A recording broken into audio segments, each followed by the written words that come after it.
सभी का स्वागत है आपका। Thank you very much for joining. हम कोशिश करेंगे कि आज की जो बातचीत हो वो थोड़ा इंग्लिश हिंदी मिक्स हो। कोशिश करें अगर हिंदी में हो तो ज़्यादा बेहतर रहेगा। हमारे साथ जो पीयर एजुकेटर्स हैं जो इस कार्यक्रम में विभिन्न स्थानों पे काम कर रहे हैं वो भी हमारे साथ जुड़े हुए हैं। तो मैं सबसे पहले उनका बहुत बहुत स्वागत करता हूँ और अपने सभी जो स्पीकर्स हैं मैं उनका भी स्वागत करता हूँ। आज की जो लर्निंग सर्कल है, हम इसे लर्निंग सर्कल इसलिए कहते हैं कि एक वेबिनार की तरह नहीं है। यहाँ पे हम लोग एक दूसरे से बात करके कुछ सीखने का प्रयास करते हैं।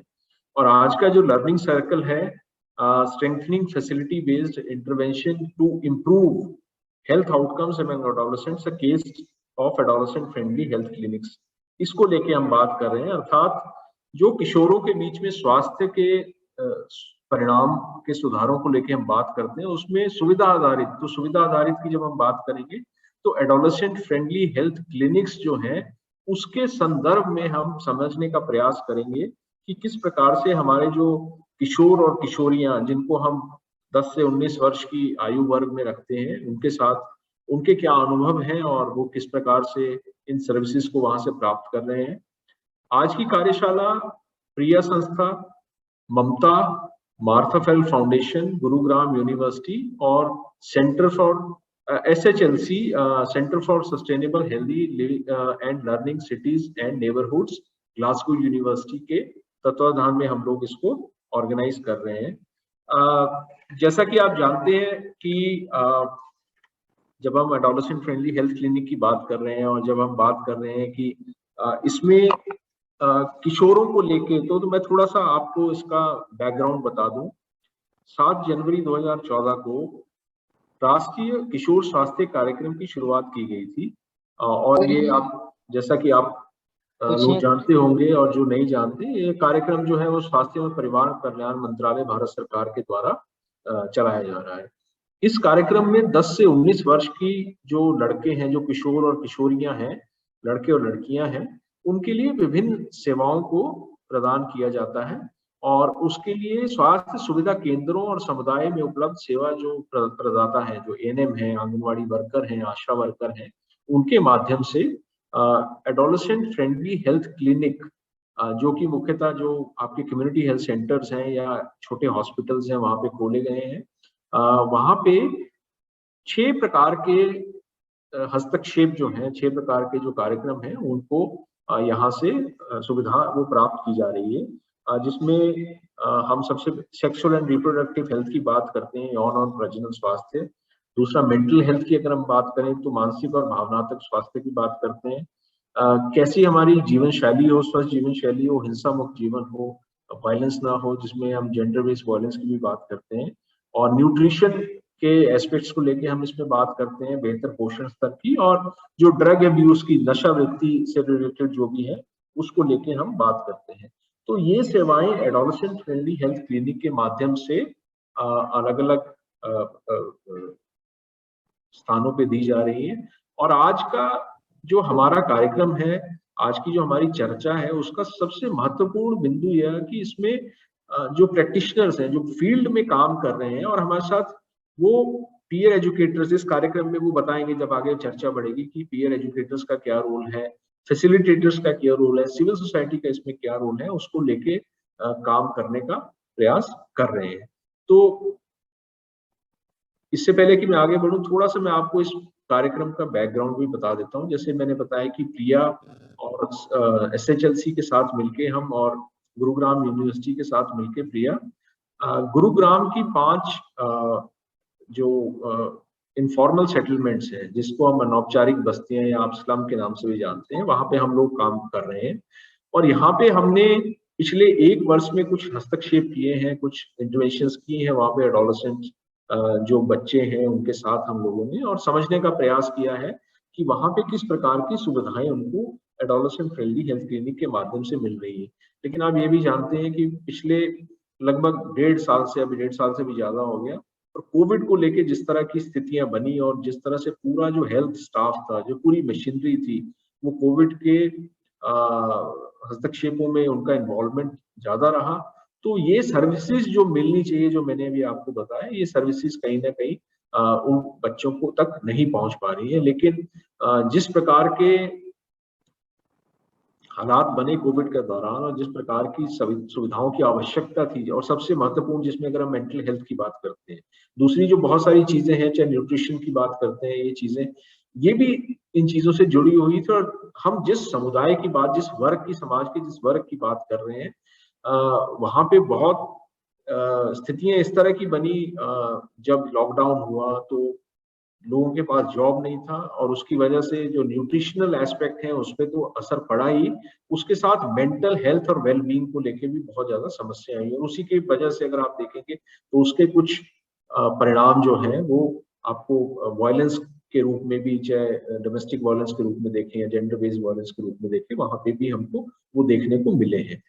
तो इसी संदर्भ में हम आज की चर्चा को आगे बढ़ाएंगे और समझने का प्रयास करेंगे कि राष्ट्रीय किशोर स्वास्थ्य कार्यक्रम के अंतर्गत जो ये एडोलेसेंट फ्रेंडली हेल्थ क्लिनिक या ये सुविधा जो काम कर रही है, किस प्रकार से इन सुविधाओं के माध्यम से इन वर्गों तक, जब हम हस्तक्षेप की बात करते हैं, जो कमजोर तबके हैं, जो शहरी गरीब हैं, या गांवों में हम बात करते हैं, बहुत आज जो हमारे साथ संस्थाएं जुड़ी हुई हैं वो शहरों में भी काम करती है, गांवों में भी बात काम करती है। हम समझने का प्रयास करेंगे कि किस प्रकार से ये पूरा इंटरवेंशन इस दौरान रहा है और कैसे ये सर्विसेज जो है वो एडोलेसेंट या किशोरों को वो सर्विसेज पहुंच पा रही है। अब मैं ज्यादा समय ना लेता हुआ पहले जो हमारा पहला सेशन है उसको लेके मैं आप लोगों के साथ बात करूंगा। इसमें हमारे साथ राम अरविंद जुड़े हुए हैं, मिस लीना उत्पल है और डॉक्टर अमर श्याम है। मैं आपको आमंत्रित करता हूं पहले सेशन के लिए। और ये सेशन हमारा 15 मिनट का सेशन है। हम कोशिश ये करेंगे कि हर स्पीकर को 5 मिनट मिले। और सबसे पहले मैं आमंत्रित करूंगा राम अरविंद को, जो कि प्रिया के साथ काम कर रहे हैं, और he is working as a senior programme officer in PRIA. और professionally he is a trained social worker from Tata Institute of Social Sciences Mumbai. और उनको he is also awarded with EIT Health Fellowship to undergo training on data-driven prevention policy from University of Groningen, Netherlands। और वो प्रिया के अंदर ये जो हम कार्यक्रम चला रहे हैं, इसको वो लीड कर रहे हैं प्रिया के अंदर। तो राम, हम आप लोगों से ये समझने का प्रयास करेंगे कि जो civil society, what role civil society can play in ensuring better outreach about adolescent friendly health services to the underserved and vulnerable section of the populations living in urban informal settlements। उसको लेके आप थोड़ा सा बात करें कि शहरी अनौपचारिक बस्तियां जो है, जिसकी मैंने भी बात की, वहां पे जो इस तरह के वंचित समुदाय है, इस तरह के कमजोर वर्ग है, उन तक जो ये स्वास्थ्य सुविधाएं हैं उसको पहुंचाने में सिविल सोसाइटी का क्या रोल है। तो कोशिश करें कि आप 5 मिनट में अपना बात रखें। Sure. Yeah, good evening, everyone. Thank you, Anshuman, for the introduction. So I'll be talking about the participatory action research study that we are conducting with adolescents in urban informal settlements in the city of Gurugram. So the idea of this study was to understand, how, like, what is the prevalent situation of adolescent health in the settlements, as well as to recommend policy changes through a series of events like learning circles and consultations. So we began our effort with a survey that we conducted among 330 adolescents who live in the urban informal settlements. And I would like to highlight three key findings that stood out with regard to the topic that is being discussed today. So the first one, more than 90% of the adolescents had no awareness or knowledge regarding the adolescent-friendly health clinics. The second one, around 97.8% of the participants reported not having visited a health facility in the previous 12 months to seek counseling on services related to sexual transmitted diseases, contraception, pregnancy, or abortion. And the third one, the mother was the most preferred source of information on matters related to sexual and reproductive health. The thing to be noted is that the frontline health workers or the ASHA or ANM workers ranked much below the school teacher, the internet, and the peers. So what do these findings indicate? So it first of all, it indicates poor levels of awareness about the AFHC, as well as poor health-seeking behavior among the adolescents who live in the under-resourced settings. So in this learning circle, we are talking about adolescent-friendly health services. In Gurugram, we worked in 5 informal settlements, and we found that there is only one AFHC that is situated in the primary health center that caters to the population living in these 5 urban settlements. An estimate is around 1,500 adolescents, since a lot of migrant population also stays there, and we are putting the estimate of the uncounted population to around 1,500. So that is like a lot of population to be catered to by only one AFHC. So clearly there is a need for more adolescent-friendly health services to come up in Gurugram. Especially if you look at the period post-pandemic, the burden the burden on the health systems stands magnified, where we are seeing a situation where excessive attention is being paid to pandemic management. So in addition to excluding vast sections of the population that would require emergency services, this also works to the detriment of the marginalized sections of the population, primarily among whom are the adolescents and children. So coming to how civil society can address this issue. So during the time of the pandemic, we saw how civil society in India was reaching out to migrant population with disaster relief material, which also included food materials, menstrual hygiene products, etc.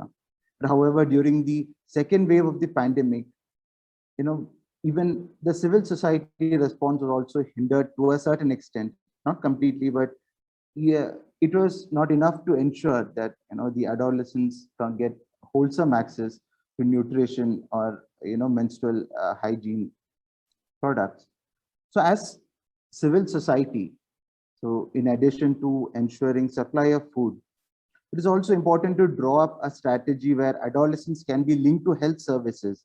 I think that was one of the most important needs of the general population that we saw during the pandemic. How can more people reach out to health services? And civil society can, of course, reimagine how adolescents can be linked to health services, during the overwhelming times that we are living in. So enabling adolescents to independently exercise health behavior is as important as providing tangible relief materials. It should in fact be one of the primary focus of civil society interventions. Social and behavior change communication, because health-seeking behavior among adolescents was found to be poor, especially in our survey, in the context of our survey, in the context of Gurugram.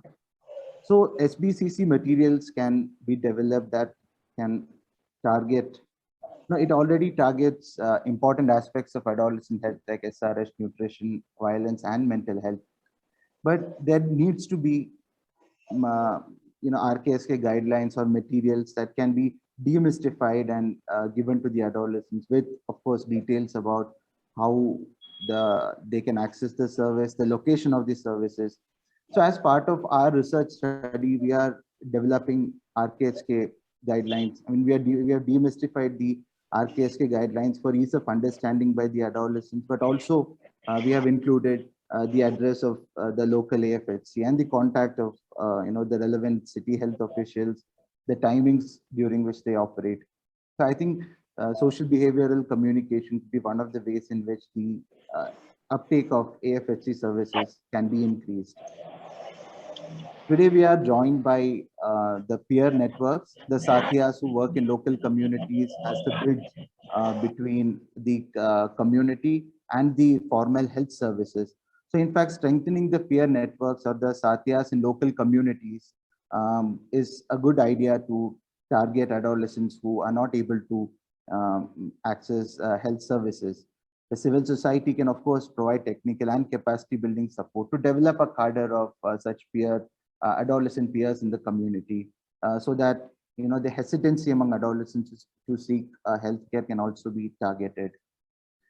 So the interventions that civil society do, especially in communities, should be very context specific, because I believe that our work with the community is a lot with migrant workers. So it is one thing to work with a transient population, and it is one thing to work with a population that is already settled in a particular location. So as the pandemic struck, we saw that children were under severe stress, with parents losing their jobs, restricted social mobility, indefinite closure of schools. So such a situation is not only affecting their mental health, but also their nutritional outcomes. The midday meals are scrapped in school. So I think counseling services are required now more than ever. And the adolescent-friendly health clinics could be one such solution where free counseling and services can be. Yeah, I'm almost done. So, where counseling services can be provided while they can maintain anonymity as well. So I conclude by saying that the AFSC services need to be delivered or designed keeping in mind the specific needs of the adolescents. So how they envisage this service should be the ideal design. So in the coming months, as part of my study, we will strive to bring the voices of adolescents themselves to city planners and health officials to ensure that more and more adolescents can reach out to such services without hesitation on them. Yeah, thank you. Thank you Arvind. मैं थोड़ा, क्योंकि अरविंद ने mostly अपना English में बात रखी, मैं इसको समराइज करता हूँ हिंदी में, जो उन्होंने कहा कि प्रिया ने जब ये गुरुग्राम में हमने 5 बस्तियों में काम किया, तो हमने पाया कि यहाँ पे जो 5 बस्तियां हैं, mostly these bastis are informal settlement, जो अनौपचारिक बस्तियां जिसको हम लोग स्लम के नाम से भी जानते हैं, और ये बड़ी बस्तियां हैं जहाँ पे कि वो बाहर से जो माइग्रेंट्स हैं, जो प्रवासी आए हैं, वहां पे वो रहते हैं। और ये बस्तियों के लिए केवल एक एडोलेसेंट फ्रेंडली हेल्थ क्लिनिक, जो कि चकरपुर बस्ती में था, वहीं पर है, और यही पूरी पॉपुलेशन को वहां पे कैटर करता है। हमारे सर्वेक्षण में एक चीज जो उभर के आई, वो ये आई कि किसी को भी इन बस्तियों में जो किशोर या किशोरियां जिनके साथ हम लोगों ने बात किया, उनको इस प्रकार की कोई इंटरवेंशन वहां पे चल रही है, एडोलेसेंट फ्रेंडली हेल्थ क्लिनिक या इस तरह का कुछ हस्तक्षेप है वहां पे, उसके बारे में उनको जानकारी नहीं थी। और जैसा कि राम ने बताया कि पेंडेमिक के दौरान जब लॉकडाउन हुआ, जो जिस तरह की सिचुएशन बनी और जिस तरह के जरूरतें थी किशोर और किशोरियों को, क्योंकि स्कूल बंद थे, जो मेंटल हेल्थ को लेके, पोषण को लेके, तो वो भी सर्विसेज उनको नहीं मिल पा रही थी। आगे चलते हुए राम इसमें देखते हैं कि सिविल सोसाइटी जो है, सिविल सोसाइटी के जो एक रोल हो सकता है, वो तो सोशल और बिहेवियरल चेंज कम्युनिकेशन की जो हम बात करते हैं कि किस प्रकार से उन तक ये जानकारी पहुंचाई जाए, चाहे वो किसी स्कीम के बारे में हो, जैसे हमने बताया, राम ने बताया कि RKSA जो राष्ट्रीय किशोर स्वास्थ्य कार्यक्रम चल रहा है, उसकी गाइडलाइंस को या उसकी जो बातें थी उसको बड़े सरल तरीके से रखते हुए हम लोगों ने कुछ बुकलेट्स, कुछ मटेरियल तैयार किया और वहां पे उन तक पहुंचाया। साथिया सलाह ऐप जो है, एक आप लोगों ने सुना होगा, साथिया सलाह एक ऐप भी है जो कि बहुत ही डीमिस्टिफाइड तरीके से एक FAQ के फॉर्म में है। वो प्रश्न उत्तर के माध्यम से किशोर और किशोरियों को उनके स्वास्थ्य से संबंधित जो भी आवश्यकता है, उसका प्रश्नों के उत्तर देने का वो ऐप प्रयास करता है। उसकी जानकारी हम लोगों ने उन बच्चों तक पहुंचाई। लेकिन राम का ये भी कहना था कि इसको बहुत ज्यादा नीड बेस्ड सोचने की भी जरूरत है, क्योंकि जैसे अगर वो साथी सलाह आपने देखें, वो केवल हिंदी में है, तो जो दूसरे जो लैंग्वेजेस हैं उसमें कैसे उसको ट्रांसलेट किया जाए, वो भी है। तो इसको लेके हम आगे बात करेंगे। अब मैं इनवाइट करूंगा लीना उपल को। लीना असिस्टेंट डायरेक्टर प्रोग्राम्स हैं ममता में, और उनको 12 साल से अधिक का एक्सपीरियंस है इस sexual and reproductive health and rights पे काम करने के लिए और एडोलेसेंट हेल्थ के मुद्दों पे काम करने के लिए। लीना प्लीज। और मेरा सभी से आपसे आग्रह है कि आप जब बात ना कर रहे हो तो अपने आप को म्यूट रखें, और कृपया अपने वीडियो आप सब ऑन कर लीजिए, क्योंकि ये कोई वेबिनार नहीं है, हम चर्चा कर रहे हैं, तो ताकि हम एक दूसरे को देख पाए। तो प्लीज अपने वीडियो ऑन कर लीजिए सभी आप। Leena please. Hi, can you hear? मेरी आवाज आ रही? अंशुल? बिल्कुल आ रही है लीना, कोशिश करें हिंदी में अगर बोल पाए तो। Yes yes, I will try.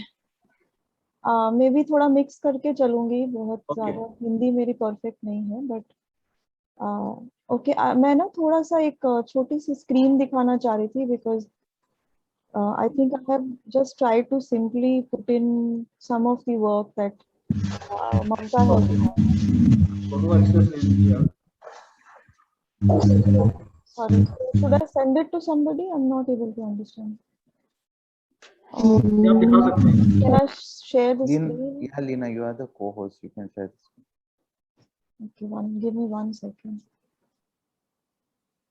So it's saying one participant can share screen at a time. I don't know.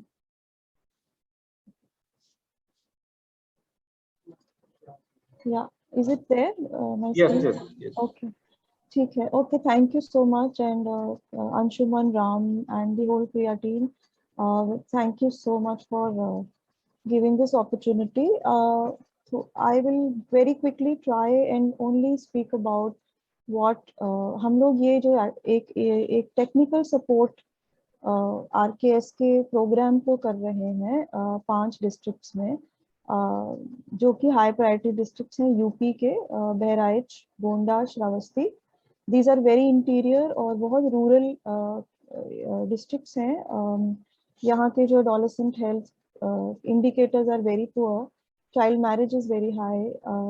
Adolescent health specific outcomes, nutrition, all these indicators are not very they're not very appreciable. The TFR is also very high. यहाँ का जो whole socio-economic जो environment है, it is very rural and it is very it's not इतना ज़्यादा adolescent specific growth and development पे centred नहीं था जब हम लोग ने यहाँ 2017 में इंटरवेंशन करना शुरू किया था।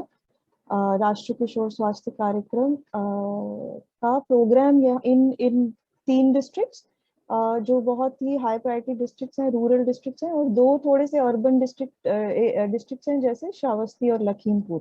These are the 5 districts where we are working since the last 4-5 years. And we had बहुत simple हमारे so basically this is a government and non-government partnership. So ममता का ये सोचना था कि हम अगर RKS के प्रोग्राम को पुश करना चाहते हैं या यहाँ पे बच्चों तक और पीयर एजुकेटर्स तक और एडोलेसेंट्स तक अगर सर्विस इम्प्रूव करने की कोशिश करना चाहते हैं, तो एक छोटी सी टीम होनी चाहिए जो कि गवर्नमेंट को ये काम करने में या इस पूरे RKS के प्रोग्राम को इम्प्लीमेंट करने में बैक एंड सपोर्ट करेगी। So this was the model that we worked on. इसके 3 मेन ऑब्जेक्टिव रहे थे कि जो प्लानिंग होती है डिस्ट्रिक्ट की RKS के प्रोग्राम को रोल आउट करने के लिए, और कुछ ह्यूमन रिसोर्स पोजिशनिंग होनी चाहिए जो कि जिसका एक पूरा एक there is a whole RKS के district planning and management unit at all districts where RKS is implemented. So what we found out is that in these 5 districts, the district RKS planning and management unit was weak. It was not there. A lot of systems resources were missing. For example, the nodal officers were not there. RKS के जो nodal होते हैं, जो सारे RKS के programme को implementation को monitor करते हैं, ऑब्जर्व करते हैं, उसकी प्रॉपर PIP के हिसाब से जो भी एक्टिविटीज होनी है उनको फॉलो करते हैं। तो ये जो डिस्ट्रिक्ट लेवल पे और नीचे ब्लॉक लेवल पे जो ह्यूमन रिसोर्स पोजीशन होती है वो नहीं थी इन 5 डिस्ट्रिक्ट्स में, और more so in the districts which were very rural, जैसे गोंडा हो गए, श्रावस्ती हो गए। काउंसलर्स की कमी थी। एडोलेसेंट फ्रेंडली हेल्थ क्लिनिक्स जो यहाँ पे एस्टैब्लिश होते हैं ब्लॉक लेवल पे। So basically Mamta is working in 35 peer educator blocks in the 5 districts. इसमें से बहुत सारे ऐसे ब्लॉक्स थे, एटलीस्ट 10 to 15 ब्लॉक्स ऐसे थे जो जहाँ पे काउंसलर्स जो हैं पोजिशन्ड नहीं थे। दूसरा हमारा ऑब्जेक्टिव रहा था कि हम जो ट्रेनिंग्स होती हैं RKSK में उनको फैसिलिटेट तो करें ही, उसके साथ साथ जेंडर और राइट्स के ऊपर हम लोग एडोलेसेंट फ्रेंडली हेल्थ सर्विसेज में जो हमारे फंक्शनरीज रहते हैं उनको हम जेंडर के ऊपर और राइट्स के ऊपर कुछ we should integrate this basic learning on gender and rights, and why is it important to understand gender and rights if you want to work on adolescent health specific. And the third component, which is very low on the priority of RKSK functionaries, is mentoring.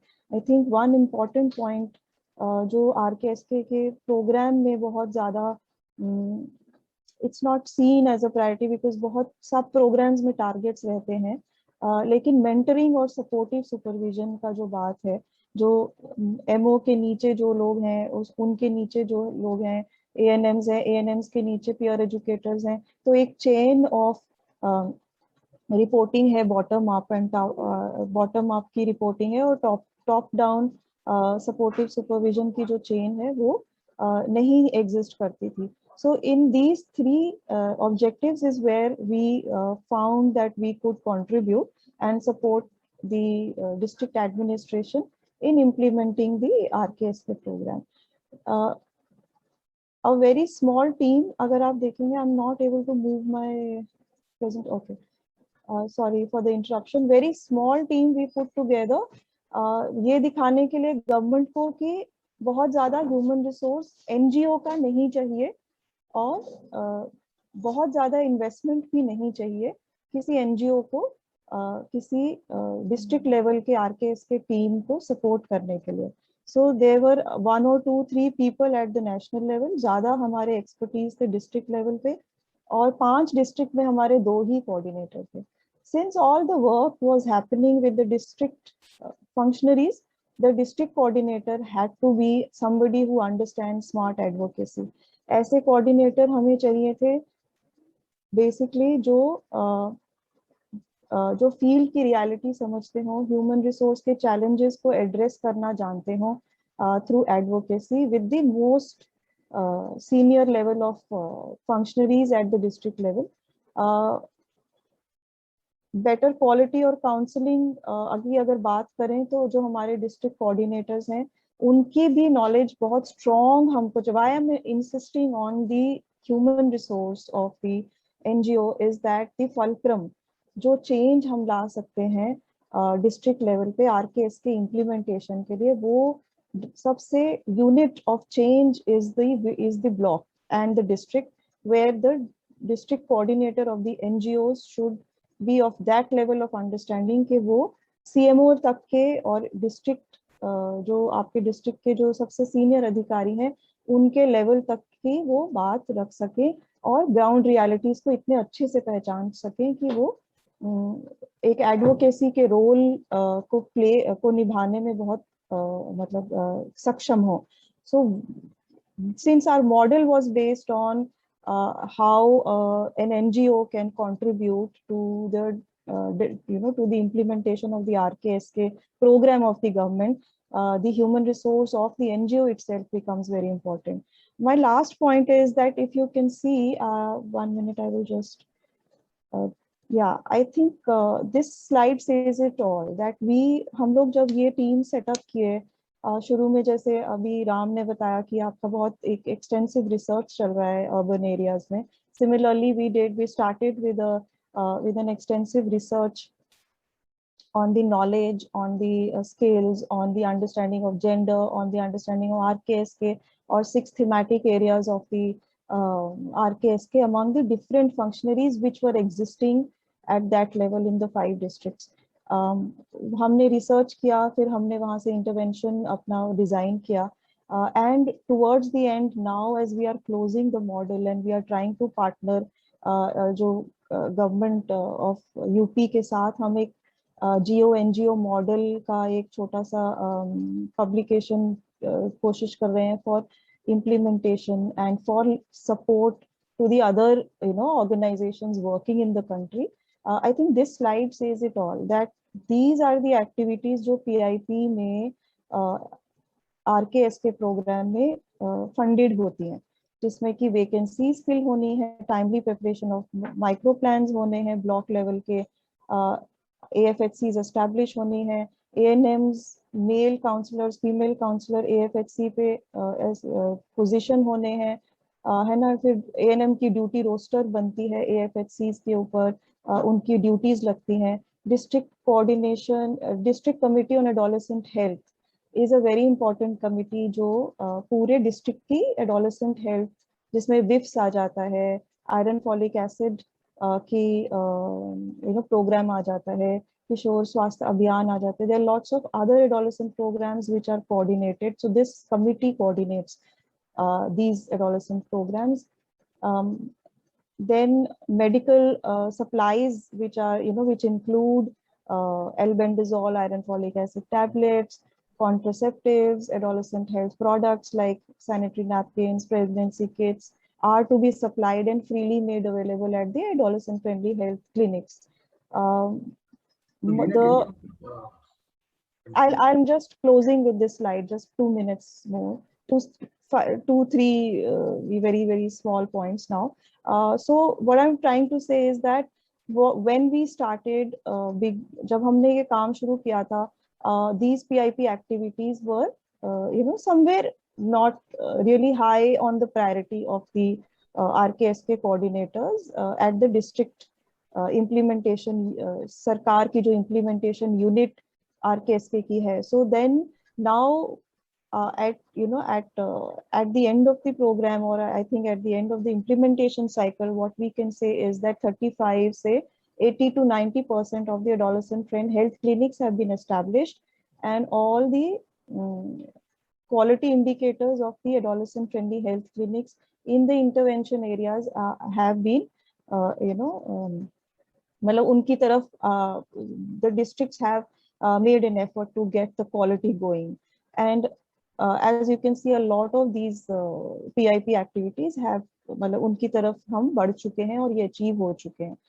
So that's from my side, and I think I tried to cover a very big intervention into 4 slides, and if there are any questions, I'll be happy to answer. Thank you. Thank you very much, Reena, and this is very important. बहुत ही महत्वपूर्ण points आपने बताए, specially जो government और civil society या government NGO जो partnership थी इसको इम्प्लीमेंट करने के लिए, और उसको कैसे स्केल अप किया जा सकता है, ये लेसन्स मुझे लगता है कि इक्वली इम्पोर्टेंट है, जो उनको हम अर्बन लोकेशंस पे भी रेप्लिकेट कर सकते हैं, क्योंकि जैसा आपने बताया कि बहुत ज़्यादा ह्यूमन रिसोर्स की आवश्यकता नहीं है, और मुझे नहीं लगता है कि जितना ह्यूमन रिसोर्स जो हमारे अनुभव हैं वो अर्बन एरियाज में अवेलेबल हैं, उतने ह्यूमन रिसोर्स जो हैं वो शायद रूरल एरियाज में अवेलेबल नहीं है. और रूरल एरियाज में जो दूसरे जो अन्य कार्यक्रम और स्कीम्स और प्रोग्राम्स भी चलते हैं, उनका भी बहुत शायद प्रेशर रहता है, जो स्पेशली अगर हम फ्रंटलाइन हेल्थ वर्कर्स की बात करें. ये जरूर एक डिफरेंट सिचुएशन है कोविड के समय में, लेकिन अगर ओवरऑल देखें तो इसको अडॉप्ट किया जा सकता है और आगे बढ़ाया जा सकता है. And this is a important learning जो अर्बन स्पेसेस में भी हम बात कर रहे हैं. नेक्स्ट मैं इनवाइट करूंगा डॉक्टर रामा श्याम को. रामा श्याम डायरेक्टर हैं Sneha adolescent health and sexuality education programme की. She is a doctorate degree in social sciences from TISS and over 15 years of experience working with grassroots international organizations and development sector.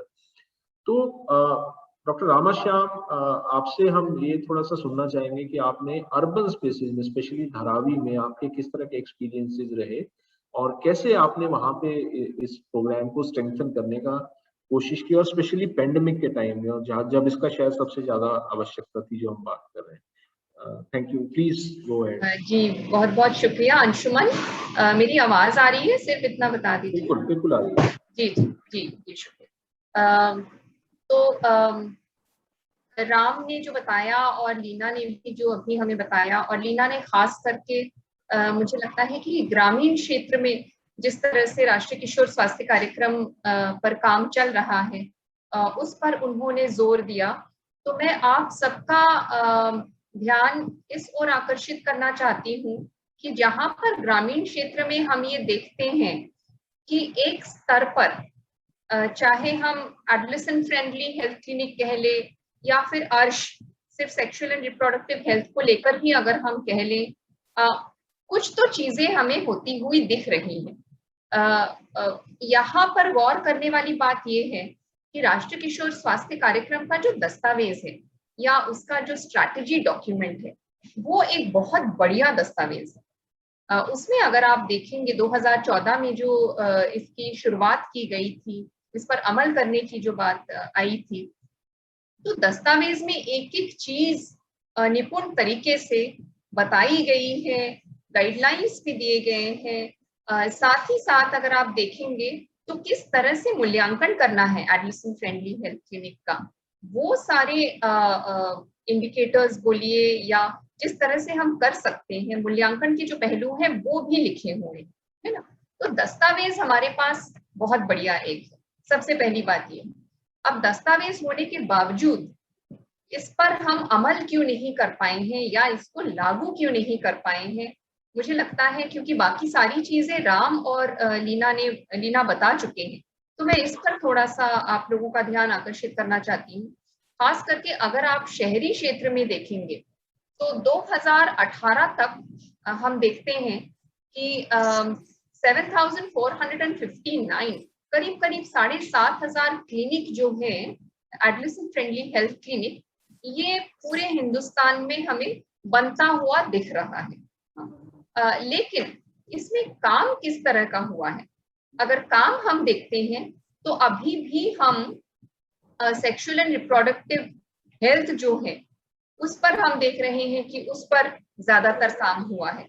लेकिन लीना ने अभी जो बताया adolescent friendly health clinic के जो एक समावेश जो उन्होंने करने की कोशिश की है, किशोर किशोरियों के स्वास्थ्य को लेकर अलग अलग पहलुओं पर वो जो बात कर रहे हैं, वो शारीरिक स्वास्थ्य हो, मानसिक स्वास्थ्य हो, उनका सर्वांगीण विकास का जो मुद्दा है, ये सारी चीजें जो हैं इस पर अभी भी हम कहीं पर भी नहीं पहुंचे हैं।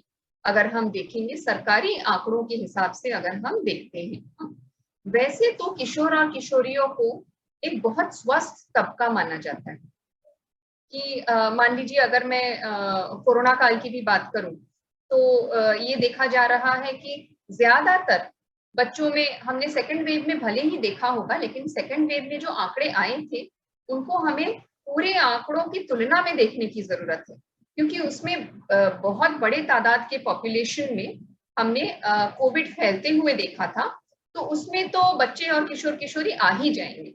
लेकिन माना जाता है कि ये स्वस्थ है। स्वस्थ होने का मतलब क्या है कि चीजें दिखती नहीं है, मतलब अगर जैसे खून की कमी है तो वो दिखता नहीं है, या फिर मानसिक स्वास्थ्य में अगर कोई विकृति आ रही है या अगर कोई तकलीफ आ रही है तो वो हमें दिखता नहीं है। तो जो चीजें दिखती नहीं है उस पर हम शायद गौर नहीं कर पाते हैं एक दस्तावेज होने के बावजूद। अब यहाँ पर बात आ जाती है कि सिविल सोसाइटी या जो गैर सरकारी जो संस्थाएं हैं उनकी भूमिका क्या होनी चाहिए। तो स्नेहा में जो हम देखते हैं धारावी स्थित जो एक मॉडल पर हम काम करने की कोशिश कर रहे हैं और एक ही छोटा पायलट हम यहाँ पर करने की कोशिश कर रहे हैं, इस वजह से क्योंकि जैसे मैंने बताया शहरी क्षेत्र में राष्ट्रीय किशोर स्वास्थ्य कार्यक्रम को अमल में लाते हुए हम कहीं पर भी नहीं देख पा रहे हैं, ना ही हमें ऐसी कोई जानकारी है। दिल्ली में हमें पता है कि कुछ ऐसे क्लिनिक्स पर काम हुआ है, लेकिन बाकी अगर आप पूरे हिंदुस्तान में देख लेंगे तो नहीं हुआ है।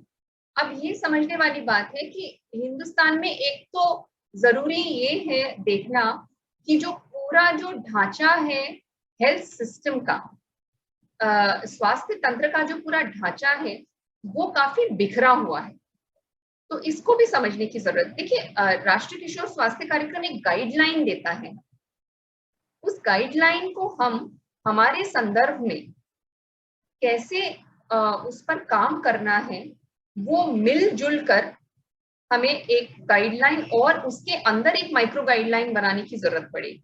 या जैसे लीना ने भी ये काम काफी किया है, तो हम अभी जो कर रहे हैं हम प्रोटोकॉल्स बनाने की कोशिश कर रहे हैं।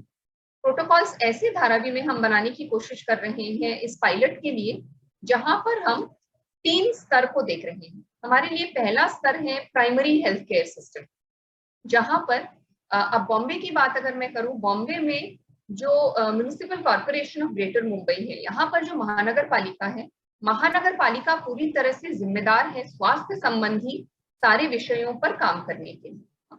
और यहाँ पर ढांचे की बात मैं बार बार इसीलिए कर रही हूँ क्योंकि एक तो राज्य के स्तर पर एक ढांचा है, अगर आप देखेंगे केंद्र सरकार के स्तर पर एक नेशनल हेल्थ मिशन है या ministry of health and family welfare है, तो उनका पूरा संबंध होता है राज्य स्तर का जो ढांचा है स्वास्थ्य संबंधी उनके साथ।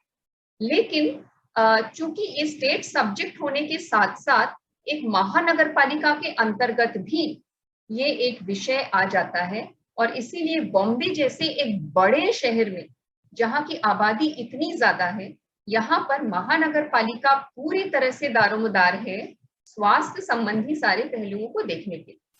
तो यहाँ पर हमारा जो काम है, यहाँ पर हम काम कर रहे हैं महानगर पालिका के साथ, हम एनएचएम के साथ काम नहीं कर रहे हैं। नेशनल हेल्थ मिशन या ministry of health and family welfare से हम सिर्फ उनका मूल्यांकन करने का जो तरीका है हम वो देख रहे हैं। तो यहाँ पर जमीनी स्तर पर एक तो हो गए हमारी प्राइमरी हेल्थ केयर सिस्टम।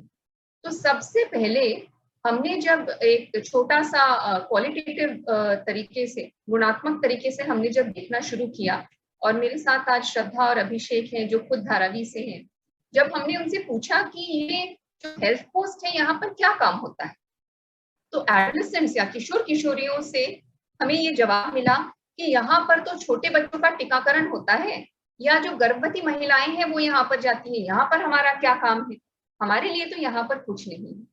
ये एक पहलू हो गया जो बच्चों ने हमें बताया। दूसरी तरफ जब हमने फ्रंटलाइन हेल्थ वर्कर्स जो हमारे एएनएम्स हैं, सीएचवीज हैं, उनसे जब हमने बात की तो हमने पाया, ये 2 साल पहले की बात है, उन्होंने किसी ने भी राष्ट्रीय किशोर स्वास्थ्य कार्यक्रम का नाम भी नहीं सुना था। तो हमें वहां से शुरू करना था। तो हमारे लिए बेसलाइन था सब-0, शून्य के भी नीचे। तो हमें दोनों तरफ सबसे पहले तो जानकारी बढ़ाने का काम शुरू करना पड़ा कि दोनों को पता चले कि ये जो उम्र है, जो एडोलेसेंस है, किशोरी, ये जो उम्र है इनका, ये कितना जरूरी है आगे चलकर नागरिकता में जब ये आएंगे, 18 साल से ज्यादा जब इनकी उम्र हो जाएगी, तब के लिए इनके स्वास्थ्य संबंधी और न केवल शारीरिक बल्कि मानसिक एवं सर्वांगीण विकास, इसके लिए ये आज के इसके कितना ज्यादा जरूरी है। तो ये हमें दोनों तरफ इसकी जानकारी, ना केवल किशोर किशोरी बल्कि उनके माता पिताओं के साथ भी हमें काम करना पड़ा। तो बहुत संक्षिप्त में अब मैं यहाँ तक आना चाहती हूँ कि सिविल सोसाइटी की भूमिका क्या है। तो भूमिका अगर हमारी देखेंगे तो सबसे बड़ा भूमिका तो ये है कि जानकारी को हम ज्यादा से ज्यादा बढ़ाएं ताकि डिमांड एक बनता रहे कि हेल्थ पोस्ट से एडोलेसेंट जो आबादी है उनको कौन कौन सी सुविधाएं मिल सकती हैं, और उसके बारे में लीना ने बात की है, हम भी उसी पर काम करते हैं। तो 2 साल पहले तक हम इसी चीज को, इसी प्रक्रिया को मजबूत कर रहे थे कि हर महीने करीब करीब धारावी से 80, कुल मिलाकर 80 से 100 ऐसे किशोर किशोरी हो जिनको हेल्थ पोस्ट से, मतलब प्राइमरी हेल्थ केयर स्ट्रक्चर से डीवर्मिंग टैबलेट्स मिले, विप्स के जरिए आईएफए टैबलेट्स मिले, उनके साथ हेल्थ टॉक्स और स्वास्थ्य संबंधित बातचीत उनके साथ हेल्थ पोस्ट के जरिए की जाए, और साथ ही साथ गायनेकोलॉजिकल जो रेफरल है कम से कम वो हो सके कि हेल्थ पोस्ट से वो सेकेंडरी लेवल पे रेफर कर सकें, या सेकेंडरी लेवल पे अगर वो काम मुमकिन नहीं है तो वो टर्शरी अस्पताल में डिपार्टमेंट ऑफ साइकियाट्री में रेफर कर सके, या फिर department of gynaecology and obstetrics में रेफर कर सके। तो ये रेफरल हम करने की कोशिश कर रहे थे, साथ ही साथ सुविधाएं हर महीना मिलता रहे। अभी हम इस पड़ाव पर हैं जहां पर हमने ड्राफ्ट प्रोटोकॉल्स बना लिए हैं, और हमने यहाँ पर किस किस को जोड़ा है। हमने जोड़ा है प्राथमिक स्तर पे जो हेल्थ पोस्ट है उनको, उनके साथ बॉम्बे में जो पब्लिक हेल्थ डिपार्टमेंट है उनके अंतर्गत ये प्राथमिक स्तर पे जो हेल्थ पोस्ट है वो आ जाती है। इनके साथ हम जोड़ रहे हैं जो डिपार्टमेंट ऑफ कम्युनिटी मेडिसिन साइन हॉस्पिटल, जो हम उनको जोड़ रहे हैं, क्योंकि उनकी खास भूमिका होती है। देखिए, डिपार्टमेंट ऑफ कम्युनिटी मेडिसिन किसी भी मेडिकल कॉलेज में अगर आप चले जाएंगे टर्शियरी लेवल पे, उनकी खास भूमिका होती है समुदाय में जाकर या सामुदायिक जो स्वास्थ्य संबंधी काम है उसको एक अंजाम तक पहुंचाना। तो उनके साथ मिलकर और मेडिकल कॉलेज और अस्पताल के 4 ऐसे डिपार्टमेंट्स के साथ मिलकर हम ये ड्राफ्ट प्रोटोकॉल्स बनाने की कोशिश कर रहे हैं, क्योंकि हमें इसको प्रोटोकॉलाइज्ड तरीके से देखना पड़ेगा कि क्या काम कर रहा है, क्या नहीं काम कर रहा है। और आगे चल के हम ये कोशिश कर रहे हैं कि एक तरफ हमारा काम तो प्राथमिक स्तर पे चलता रहेगा, लेकिन फॉर्मली औपचारिक तौर पर अगर इसको लागू करना है आरकेएसके के तहत, तो पब्लिक हेल्थ डिपार्टमेंट को शामिल होना पड़ेगा, उनको जिम्मेदारी उठानी पड़ेगी, एनएचएम के जो फ्रेमवर्क्स हैं उनको देखना पड़ेगा। इन्हीं चीजों से ये फॉर्मलाइज हो सकता है, ताकि कल अगर गैर सरकारी संस्थाएं ना भी रहे, ये एक ढांचे के अंतर्गत इंस्टीट्यूशनलाइज हो जाए, जिससे कि इसको हम आगे लेकर जा सकते हैं। तो 3 चीजें फिर से मैं दोहराऊंगी खत्म करते हुए। एक तो इसके बारे में जानकारी दोनों तरफ, उसके अलावा क्षमताएं जो बढ़ाने की जरूरत है, public frontline workers, frontline health workers की जो क्षमताएं बढ़ाने की जरूरत है, वो कि वो किशोर और किशोरियों को एक ऐसे नजरिए से देखें कि उनकी जो तकलीफें हैं, उनकी स्वास्थ्य संबंधी जो पहलू है, उनको वो सही मायने में समझ पाए, ना कि इस तरह से समझे कि इस उम्र में तो ऐसे ही होते हैं या गैर जिम्मेदार होते हैं। तो एटीट्यूड, जो हमारा नजरिया है, इस पर काम करने की बहुत ज्यादा जरूरत है इसमें। और तीसरी बात ये है कि हम कैसे पैरवी कर सके, हम कैसे एडवोकेसी कर सके पब्लिक हेल्थ सिस्टम के साथ, कि वो आरकेएस के जैसे एक बहुत बेहतरीन दस्तावेज को बहुत संजीदगी से देखें, बहुत सीरियसली देख सकें और उस पर उसको इंस्टीट्यूशनलाइज करने के लिए काम कर सके। तो आगे मुझे लगता है कि सवाल जवाब में और चीजें शायद निकल कर आएंगी। बहुत बहुत धन्यवाद। Thank you doctor Rama. बहुत ही बढ़िया तरीके से आपने बताया, और मैं इसको, क्योंकि आपने बहुत अच्छे हिंदी में आपने एक्सप्लेन किया, तो मैं बहुत ज़्यादा इस पर बात नहीं करूँगा, लेकिन आपने बहुत ही बढ़िया तरीके से जो सबके रोल रिस्पॉन्सिबिलिटीज हैं, और ये एक चीज़ मैं ज़रूर हाईलाइट करूँगा जो कि हमको सोचने की आवश्यकता है, चाहे वो हम ग्रामीण परिवेश में काम करें या शहरी परिवेश में काम करें, कि जो स्ट्रक्चर्स हैं, जो इंस्टीट्यूशनल स्ट्रक्चर्स हैं, वो किसके लिए अकाउंटेबल हैं और किस रूप में काम कर रहे हैं। हो सकता है महाराष्ट्र में जिस प्रकार के उदाहरण हैं कि हमारे जो प्राइमरी हेल्थ केयर है वो डायरेक्टली अर्बन लोकल बॉडीज या पंचायतों को करते हैं, लेकिन नॉट नेसेसरी कि सभी स्टेट्स में वो डेवोल्यूशन भी हुआ है या उस तरह से वो दिया भी गए हैं, वो अधिकार उनको दिए गए हैं। तो कहीं ना कहीं जो नेशनल हेल्थ मिशन के माध्यम से काम कर रहा है, और नेशनल हेल्थ मिशन और इसको लेके कितना जागरूकता है, और क्या हम इसको प्रिवेंटिव हेल्थ केयर के रूप में देख रहे हैं, क्यूरेटिव हेल्थ केयर के रूप में देख रहे हैं, इसको लेके बात करने की आवश्यकता है। बहुत बहुत धन्यवाद, मैं ज्यादा समय नहीं लूंगा। जैसा मैंने बताया था कि हमारे साथ कुछ एडोलेसेंट्स भी जुड़े हैं जो कि पीयर एजुकेटर और फैसिलिटेटर के तौर पे अलग अलग संस्थाओं के साथ काम कर रहे हैं। तो सबसे पहले मैं श्रद्धा और अभिषेक हैं, पीयर एजुकेटर, जो डॉक्टर स्नेहा के साथ, ये स्नेहा डॉक्टर रामा के साथ स्नेहा में काम कर रहे हैं। और मैं श्रद्धा और अभिषेक, सबसे पहले आप लोगों से ये सुनना चाहूंगा कि आप भी एडोलेसेंट हैं, आप भी किशोर और किशोरी हैं एक तरह से।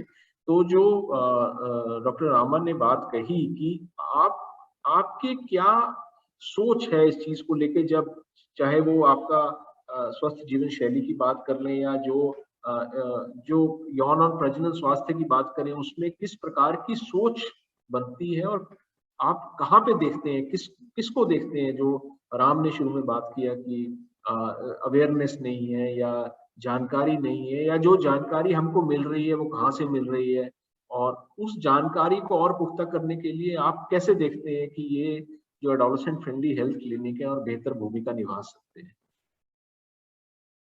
आप दोनों बारी बारी से अपनी बात रखिएगा और बड़ी संक्षेप में। जी, Shall I start? Please Shraddha. Thank you sir.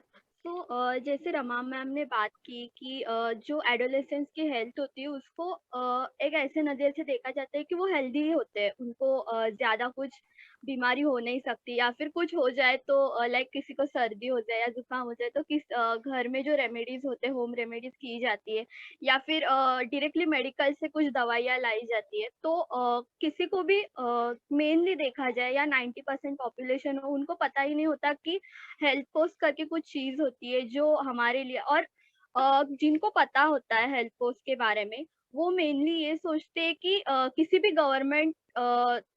Government facility को अगर हमको लेना है तो हम लोग को बहुत टाइम वेट करना पड़ेगा, या फिर हमें वहां जाके बहुत सी डॉक्यूमेंटेशन करनी पड़ेगी। तो इवन हम लोग अगर देखें कि जो गवर्नमेंट हॉस्पिटल्स होते हैं, या फिर हम जो बस्तियों में सिविक एक्शन करते हैं, तो उनमें भी इवन पुलिस स्टेशन जाना हो या फिर बीएमसी वार्ड ऑफिस जाना हो, तो बहुत से लोगों को पहले उसको हिचकिचाहट होती है कि हम कैसे जाए, या फिर हम लोग ये सब क्यों करें, इसमें बहुत वक्त जाएगा, या फिर हमारा जो पूरा दिन का शेड्यूल है उसमें चेंज हो जाएगा ये सब करते समय, तो ये सब हम क्यों करें। इससे अच्छा वो लोग सोचते हैं कि हमारी हेल्थ के लिए हम लोग प्राइवेट अस्पताल जाए, या फिर अभी धारावी में देखा जाए तो बहुत से गली गली में क्लिनिक हुए मतलब हो गए, तो लोग सोचते हैं कि हमारे घर के बाजू में ही क्लिनिक है तो हम लोग हेल्थ पोस्ट क्यों जाए, बिकॉज धारावी में हेल्थ पोस्ट 5 हेल्थ पोस्ट है, और वो एरिया वाइज नियर बाय है, बट स्टिल लोगों को ऐसे लगता है कि अगर मेरे घर के बाजू में या गली के बाहर ही क्लिनिक है तो मैं वहां पे जाके दवाई ले लूं, ज्यादा कुछ और मेनली सीवियर कुछ हो जाए तभी अस्पताल जाना लोग प्रेफर करते हैं। नहीं तो एडोलेसेंस की हेल्थ को इस तरह देखा जाता है कि कुछ चेंजेस उनमें उम्र के बढ़ने से होते हैं, तो उनको इवन गायनोकोलॉजिकल इशू के बारे में बताया जाए तो मेंस्ट्रुएशन हो तो उसको बहुत ही नॉर्मल तरीके से, या फिर कुछ मिथ होते उसके बारे में, जिनके बच्चे जो है वो स्कूल जाते हैं, या फिर जिनके बच्चे ज्यादातर एनजीओ से जुड़े हुए हैं उनके घर में उसके बारे में अवेयरनेस होती है, बट जो बाकी की पॉपुलेशन है तो वो मेनली ये सब बातों को नहीं जानती, तो वो लोग सोचते हैं कि नहीं उनको अगर ज्यादा दर्द हुआ होगा या फिर कुछ अलग ही प्रॉब्लम हो रही है मेंस्ट्रुएशन के वक्त, तो उसको नजरअंदाज किया जाता है, उस पर गौर नहीं किया जाता, या कोई गायनोकोलॉजिकल हेल्प के लिए जाता नहीं है। तो अगर हम जब बस्ती में काम करते हैं, हम लोग यही काम करते हैं कि लोगों तक हेल्थ पोस्ट की जानकारी पहुंचाए, और हम उनके बिटवीन काम करते हैं कि हाँ एटलीस्ट हम उन्हें उस सिस्टम तक पहुंचाएं और वो वहां से हेल्प ले सके।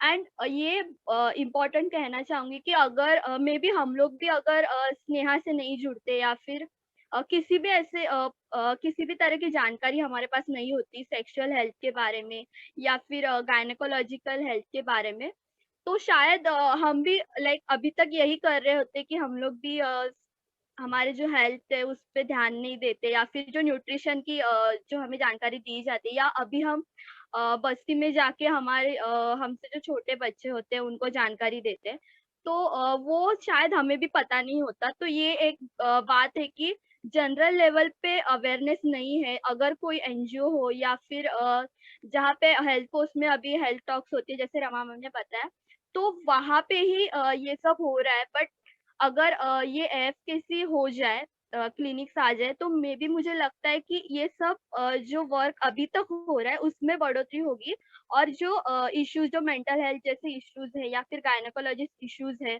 तो वो सब भी जो इश्यूज है उनको हेल्थ पोस्ट से ही उनको हेल्प मिल जाएगी, और people will be more aware about that. तो इतना बोल के मैं हेलो सर। हाँ हाँ यस। थोड़ा ब्रीफली रखिएगा हाँ, अपनी बात। हाँ सर। हाँ सर, धारावी में देखोगे तो 90% लोग हैं जो मतलब गवर्नमेंट सेवा नहीं लेना चाहते, क्योंकि उनको लगता है कि प्राइवेट से अच्छा फैसिलिटी मिलता है या फिर अच्छी ट्रीटमेंट वहां से मिल जाती है। तो मतलब ज्यादा ध्यान नहीं देते कि प्राइवेट में मतलब ज्यादा जाते हैं कि गवर्नमेंट सुविधा नहीं देता। उनको ऐसा लगता है कि गवर्नमेंट से फैसिलिटी अच्छा नहीं आता है। और जो हेल्थ पोस्ट है वहाँ पे सिर्फ मतलब लसीकरण होता है, या फिर जो प्रेग्नेंट वुमेन्स होती है उनको ही दवाई दी जाती है, ऐसा उनको उनका वहम है, या फिर उनमें अवेयरनेस नहीं है। पर हम स्नेहा के माध्यम से उनमें ज्यादा से ज्यादा अवेयर करने का प्रयास करते हैं। और मतलब ज्यादा सुविधा उनको मिल सके और उनका वो उपभोग ले सके, इसका हम प्रयास करते हैं मतलब SEA की तरफ से। Thank you Abhishek, thank you. अब मैं सपना और अंजलि को बुलाना चाहूंगा, जो कि वात्सल्य लखनऊ से जुड़े हुए हैं पीयर एजुकेटर के तौर पे। ये भी अपने इंटरवेंशन एरिया में काम कर रहे हैं। सपना और अंजलि, सपना और अंजलि, मैं आपसे एक चीज जानना चाहूंगा कि जब आप एज अ पीयर एजुकेटर दूसरे जो किशोर और किशोरियां हैं I think Anshuman, I would interrupt between. Actually, ये लोग peer educator program is not here in Lucknow. okay, Peer sorry. educator program is in few districts in UP, but not in Lucknow. तो ये लोग peer educator के रूप में काम नहीं करते हैं, बट क्योंकि इनके एडोलेसेंट हेल्थ ग्रुप बने हुए हैं जो पहले वाटर एंड सैनिटेशन पे काम करते थे, लेकिन उसके साथ साथ इन लोगों ने इस काम को करना शुरू किया है। ठीक है, तो थैंक यू। ये हो सकता है AFHSC और उस सब के नाम में जाना, बट ये अपने काम के माध्यम से ये एक मॉडल है जो हम दिखाना चाहते हैं। जो आपने आउटरीच की बात कही थी, उस संदर्भ में ये लोग अपने आप बताएंगे ये क्या करते हैं, बट इनको पीयर एजुकेटर शब्द हो सकता है ना पता हो, इसलिए मैंने बीच में आपको टोका कि शायद वो कंफ्यूज ना हो जाए। थैंक यू नीलम जी, मैं कंफ्यूज कर गया। ठीक है, अंजलि और सपना आप अपनी बात रखें। अंजलि आप बात करें, अनम्यूट कर लीजिए अपने आप को जी। हेलो सर, मेरा नाम अंजलि है और मैं बीकेटी ब्लॉक के सरैया बाजार गांव से बोल रही हूँ और मैं वात्सल संस्था से जुड़ी हूँ। जैसा कि वात्सल संस्था में बताया जाता है कि अगर मतलब सही धोने के सही तौर तरीके और बाकी हो गया जैसे महिलाओं के हक के बारे में, जैसे कि हो गया अगर एक लड़की का हक होता है कि वो पढ़े लिखे और आगे बढ़े, तो वो बचपन में उसकी शादी कर दी जाती है, जिसे चाइल्ड मैरिज कहते हैं। अगर उसके बचपन में ही शादी कर दी जाएगी तो आगे का अगर उसका कोई भी सपना है तो वो पूरा नहीं कर पाएगी और मतलब चाइल्ड मैरिज से उसको नुकसान भी बहुत सारे हो सकते हैं। जैसे कि अभी उसके ना ही तो शारीरिक रूप से तैयार है और ना ही वो मानसिक रूप से तैयार है, तो अगर वो उसका बाल विवाह हो जाएगा तो आगे की दिक्कतों का सामना भी वो नहीं कर पाएगी। और बाकी जैसे बात हो गई माहवारी पे, तो गांव में लोग जो है माहवारी जैसे मुद्दों पर बात करना बिल्कुल भी नहीं चाहते हैं। अगर कोई माहवारी का नाम ले तो वो इतनी जोर से बच्चियों को डांटते हैं कि आपने मतलब कौन सा नाम उठा के ले लिया। ये हर किसी लड़की को होती है, सबका हक होता है। मतलब अगर माहवारी आ रही है तो ना ही तो वो लड़की घर में अपने खाना बना सकती है, ना ही वो मंदिर जा सकती है, मतलब धार्मिक जितने भी काम हैं वो बिल्कुल भी नहीं कर सकती। तो हम लोगों को ये बात बहुत बुरी लगी कि मतलब है तो वो प्राकृतिक ही दिन हम लोगों को दिया है, पर जब से फिर हम लोगों की टोली और सब लोगों ने मिलके ठाना कि हम लोग इस मुद्दे पर गांव में चर्चा करेंगे। फिर जब माहवारी दिवस आया तो हम लोगों ने मीटिंग की जिसमें महिलाएं, किशोर, किशोरियों सबको शामिल किया और बाकी उसमें मीटिंग की कि ये हक होता है एक लड़की का कि वो मतलब अगर माहवारी आ रही है तो वो खेल भी सकती है, कॉलेज भी जा सकती है। तो फिर तभी से जब हम लोगों ने मीटिंग की, सारी औरतों, महिलाओं, पुरुष सबको समझाया, तो धीरे धीरे अब हमारे गांव में बदलाव आया है। अब माहवारी पर लड़कियां खुलकर बात भी कर सकती हैं। बाकी अगर सैनिटरी नैपकिन लेना हो तो अपने माँ पापा से वो खुलकर बात करती हैं, मंगवा भी लेती हैं। Thank you Anjali. मैं थोड़ा समय का भी ध्यान रख रहा हूँ। सपना, आपको जोड़ना चाहेंगे इसमें? Hello sir. हाँ सर, मेरा नाम सपना रावत है। सर, मैं बताना चाहती हूँ वात्सल बैंक ऑफ अमेरिका एक समूह है पहली, तो हम गाँव-गाँव घर-घर जाके लोगों में जागरूकता उत्पन्न करते हैं कि उनको पहले साफ सफाई के बारे में बताते हैं और शौचालय का प्रयोग करने के बारे में बताते हैं। माहवारी के विषय में बात करते हैं कि हमें माहवारी के विषय में बात करते हैं कि हमें किस प्रकार से अपनी साफ सफाई रखनी चाहिए। उन दिनों में हम क्या यूज करना चाहिए, और तो यूज करने के लिए हम बताते हैं सैनिटरी नैपकिन्स। अगर हमारे पास नहीं है तो हम धूप में सूखा हुआ स्वच्छ सूती कपड़ा यूज करते हैं, इस बारे में बताते हैं। पहले तो हिचकिचाहट लगती है लोगों के सामने सपना, कैसे बात करें सपना, जाके। सपना, आप ये बताएंगे कि आप स्वास्थ्य की और जानकारी और जागरूकता पूरे गांव में कैसे करती हैं, पूरा काम कैसे करती हैं अपना, वो बताइए।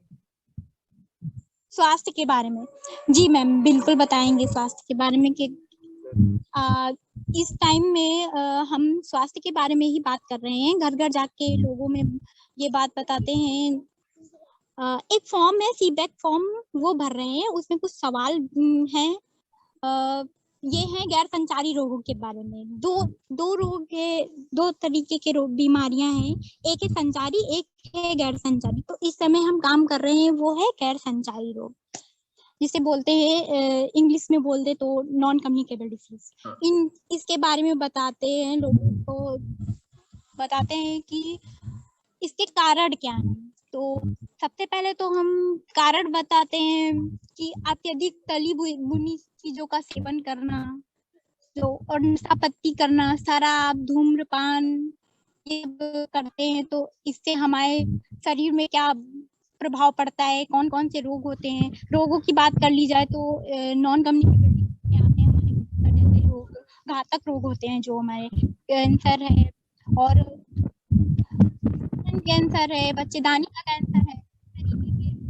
रोगों के बारे में हम बताते हैं लोगों को, और हमें इनसे जो है इनसे बचने के लिए तो करना है लोगों के जाके, यही हम बताते हैं। सबसे पहला काम तो यही है कि भाई अपने जो नियमित जो दिनचर्या है उसके बारे में हमें व्यायाम करना चाहिए, और हमें चिंता या तनाव बिल्कुल भी नहीं, ये जो शराब है अत्यधिक तली भुनी चीजों का सेवन नहीं करना चाहिए। ठीक है सपना, जो कि सपना मैं रोक रहा हूँ आपको, थोड़ा समय का भी अभाव है। अब हमारे साथ गीतांजलि और सौरभ जुड़े हैं जो ममता के साथ काम कर रहे हैं। गीतांजलि और सौरभ, मेरी तरफ से आपके लिए एक जो प्रश्न है कि जब एज अ पीयर एजुकेटर आप जब काम करते हो, जहाँ जिन लोकेशंस पे आप काम कर रहे हो, तो जब आप अपनी बात को रखते हो, जो बाकी जो किशोरियां, लड़के लड़कियां आपके जिनके साथ आप काम करते हो, उनका और उनके जो पेरेंट्स होते हैं, जो अभिभावक होते हैं, उनका क्या रिएक्शन रहता है, फर्स्ट रिएक्शन क्या रहता है, और कैसे आप उनको कन्विंस करते हो और कैसे आप उनको जोड़ते हो? बहुत संक्षेप में आप अपनी बात रखिएगा, रिपीट मत करिएगा प्लीज।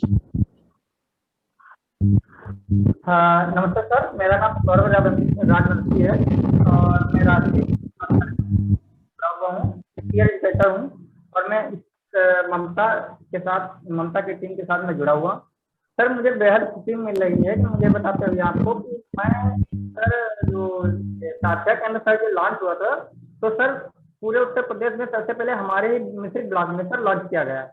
ये सर लॉन्च लखनऊ में हुआ था, लेकिन यहाँ भी सर ऑफिस हमारा सबसे पहले यहीं बना हुआ है। और सर जो किशोर किशोरी होते हैं ये सर देखा जाए तो सर हम लोगों की एक टीम बनाई गई है, और एक गांव में सर हम 4 एजुकेटर होते हैं। 2 सर जो होते हैं, एक लड़का जो होगा पढ़ा, एक लड़की पढ़ी, और एक लड़का अनपढ़ होगा, एक लड़की। तो देखा जाए जो अनपढ़ लड़का और लड़की होता है तो सर उसके रीजन 2 हैं कि एक जो लड़का स्कूल जाता है और एक जो लड़की जो स्कूल नहीं जाती है। तो सर और जो लड़का स्कूल जाता है, दरअसल में सर ऐसा होता है कि एक जो लड़का स्कूल नहीं जाता है वो किसी न किसी वजह से किसी बात को लेकर परेशान रहता है, या किसी हम बात करते हैं सर किसी मुद्दे को लेकर वो भटक जाता है, या उसको क्या करना चाहिए क्या नहीं करना। अब जैसे कि सर हमारे मिश्रित ब्लॉक में सर कुछ लड़के हमने देखे हैं जो हालांकि सर अभी उनकी उम्र नहीं है, कुछ 10 से कुछ सर 12 की एज में चल रहे हैं या 15 की एज में चल रहे हैं। तो वो सर गलत दिशा में जा रहे हैं। जैसे कि अभी हमने आपसे बोला ना कि वो 10 से जो हैं तो सर स्कूल जाते नहीं है, वो खराफाती में लग जाते हैं। अब हमारे यहाँ 2-4 ऐसे लड़के हैं जो स्कूल जाते हैं और फिर क्या करते हैं सर, स्कूल से भाग आते हैं और वो सिगरेट या धुआंपान ऐसे काम करने लगते हैं, जिसकी वजह से उनको माँ बाप को बताया जाता है तो उनके माँ बाप बहुत शर्मिंदगी महसूस करते हैं।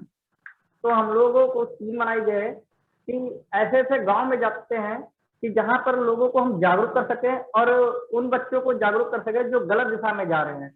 अब जो स्कूल में बच्चा स्कूल जाता है तो सर उसका रीजन स्कूल में भी सर वो जैसे बताता है कि आप यूट्यूब पर देख लीजिए या नेट पर देख लीजिए, तो वो सर उनको जो यूट्यूब नेट पर देखते हैं, जैसे कुछ लड़के हैं सर कौन सी वीडियो देखते हैं या उनको बताते हैं कि ऐसा आप करते हैं तो आपके लिए सही है, या उनको शारीरिक प्रॉब्लम हो रही है, पोषण कमी है या लिंग आधारित हिंसा है, तो वो जैसे उनको पोषण के बारे में बताया जाता है तो कहते हैं बहुत से ऐसे वीडियो आते हैं कि आप ये खाएंगे तो आपके लिए ये सेहत बनेगा, और पता चलता है कि वो उस चीज को यूज कर रहे हैं और हो सकता है उनको 1-2 महीने बाद वो बीमार हो रहे हैं, किसी वजह से उनको बुखार या जुकाम बीमार हो जाते हैं।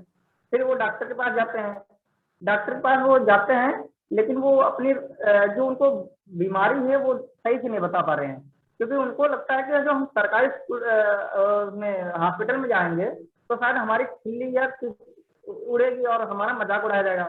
वो नहीं जाते हैं।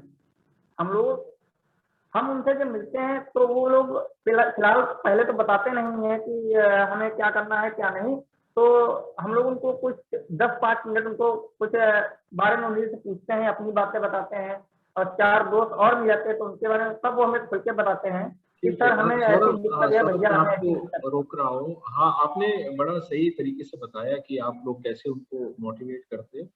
एक अंतिम प्रश्न मैं आपसे ये पूछूंगा, बड़े संक्षेप में जवाब दीजिएगा कि ये एक सवाल है कि आप लोग, अंकिता है UNFPA से, वो पूछ रहे हैं कि जो अभी कोविड के समय में आप लोग कैसे अपना काम कर रहे हो। जब कोविड के समय कोई भी, जैसे अभी बंदिशें लगी हुई हैं, लॉकडाउन लगा है, उस समय आप ज्यादा बाहर घुल मिल नहीं सकते हो, कोई इस तरह की मीटिंग ऑर्गेनाइज नहीं कर सकते, तो उस समय आप अपना काम कैसे कर रहे हैं? संक्षेप में कोई भी आप में से बता सकता है जो कोविड के समय अभी जुड़ा हुआ है और अपने पीयर जो ग्रुप है उनके साथ आप लोग काम कर रहे हो या उनको हेल्प कर रहे हो, एडोलेसेंट फ्रेंडली हेल्थ क्लिनिक है उनके साथ जोड़ने का। जी सर, जैसे कि अब हम लोग कोविड चल रहा था तो उसमें तो हम ना ही किसी से मिल सकते थे और ना ही किसी से खुल के बात मतलब आमने सामने से जात कर सकते थे। तो उसके लिए सर हम लोगों ने व्हाट्सएप पे ग्रुप बनाया था अपना साथिया का, जो उससे सारे लोग ऐड होते हैं और फिर हम लोग उनसे उन मुद्दों के बारे में पूछते हैं कि अगर आपके गांव में ऐसा कोई है तो किस प्रकार से काम चल रहा है। तो सर हम लोग व्हाट्सएप ग्रुप के जरिए उन लोगों से बात करते हैं, वो लोग हमसे मतलब कानून या प्रोटोकॉल के तहत हम लोग उनसे बात करते हैं, और जो लोग समस्या अपनी बताते हैं तो उनको एक सुझाव देते हैं कि आप ऐसा करिए, आप अस्पताल चले जाइए जो हमारा साथी क्लिनिक बना है, और वहाँ पे हमारी अर्थ काउंसलर भी हैं, वहाँ पे आप जाएंगे, आप अपनी समस्या को बताएंगे और हमें आपको भरोसा दिलाते हैं कि आपकी बात को गोपनीय रखा जाएगा और ना ही आपसे कोई बात कहेगा। आपकी बात को गोपनीय रखा, आपकी जो समस्या है वो आप अर्थ काउंसलर से कर दीजिए या मुझसे कह दीजिए, तो हम उसको बात करके बता सकते हैं और आपकी बात को। Thank you sir. Thank you Saurabh, thank you. बहुत आप लोगों ने बताया कि किस तरह से आप लोग जुड़े और क्या समस्याएं आप लोगों को आ रही हैं। प्रयास तो ये था कि आप लोगों को और सुनते, लेकिन समय का थोड़ा अभाव है, इस वजह से बाद में जब प्रश्न उत्तर की बारी आएगी तब हम थोड़ा सा और इसको लेकर चर्चा करेंगे। अब मैं ज्यादा समय ना लेता हूँ। Hello sir. हाँ जी। हाँ सर बोलिए। सर एक सर समस्या ये बनी हुई है कि कुछ जो लड़के सर हम देखते हैं अपने यहाँ से, जो हमारे समस्याएं या उनकी समस्याएं आती है हमारे पास, तो उनका सर एक कहना है कि अस्पताल में जो अर्थ काउंसलर है वो सर एक जेल में होना चाहिए, और हमारे यहाँ जो है वो हमारे तो सर वो अपनी बात खुल के उनसे नहीं कह पाते हैं। नहीं, ये बहुत महत्वपूर्ण बात आपने कही, इसको आगे हम लेते हैं और चर्चा करते हैं। हमारे जो दूसरे एक्सपर्ट्स हैं मैं अब उनको आमंत्रित करता हूँ। हमारे साथ हैं डॉक्टर KG संध्या हैं, senior research associate Population Council से। Doctor Sandhya demographer economist with more than 2 decades of experience in designing and conducting rigorous large-scale cross-sectional and longitudinal cohort studies. So Dr. Sandhya, हम आपसे ये जानना चाहते हैं कि जो अभी बात हो रही है, like what we have just listened from our 3 speakers, और जो adolescents जो हमारे साथ जुड़े हैं उन्होंने जो बात रखा, what role can AFCs play in improving health outcomes of adolescent population, and if possible अगर आप इस पे बात करेंगे कि जो urban localities हैं, urban locations हैं, क्योंकि there is a difference in program implementation in the way the rural institutions are functioning and the institutions in urban localities are functioning, उसको लेके आप, और दूसरा किस प्रकार के जो सोशल और बिहेवियरल कम्युनिकेशन चेंज की बात हम करते हैं उसको लेके हम लोगों ने बात अभी किया भी, जो हमारे जो बाकी पैनलिस्ट थे उन्होंने कहा, तो what should be the preference among adolescents to seek friendly facility based intervention from primary health needs and referral can be increased, कैसे उसको बढ़ा सकते हैं, उसको लेके थोड़ा सा अगर आप अपने experiences share करें, so that would be very helpful. Thank you.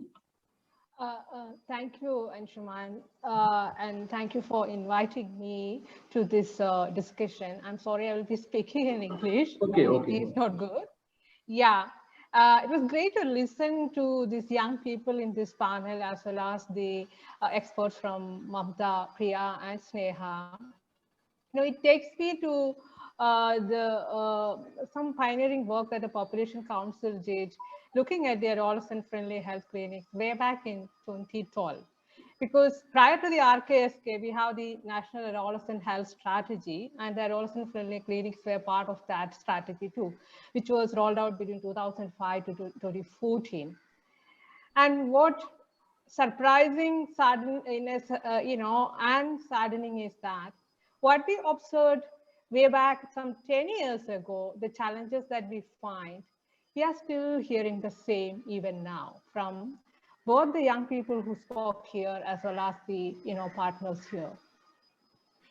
And to answer your question about what role can it play in promoting health outcomes by promoting the adolescent-friendly health clinic, I just want to refer back to what Ram Aravind started based on his study in Utah. He said there is only one AFHC for the 5 bastis that they included in the study. And I was just looking at the statistics. We have about 8,000 adolescent-friendly health clinics across India by the end of 2019. And we have about 253 million adolescents in this country, which turns out to be like one adolescent-friendly health clinic for about 30,000 adolescents. And even worse is the statistics about the adolescent health counselor. The AFHCs are supposed to have at least one counselor. And again, the statistics is so disappointing that I think we have about 1,700 health counselors across India.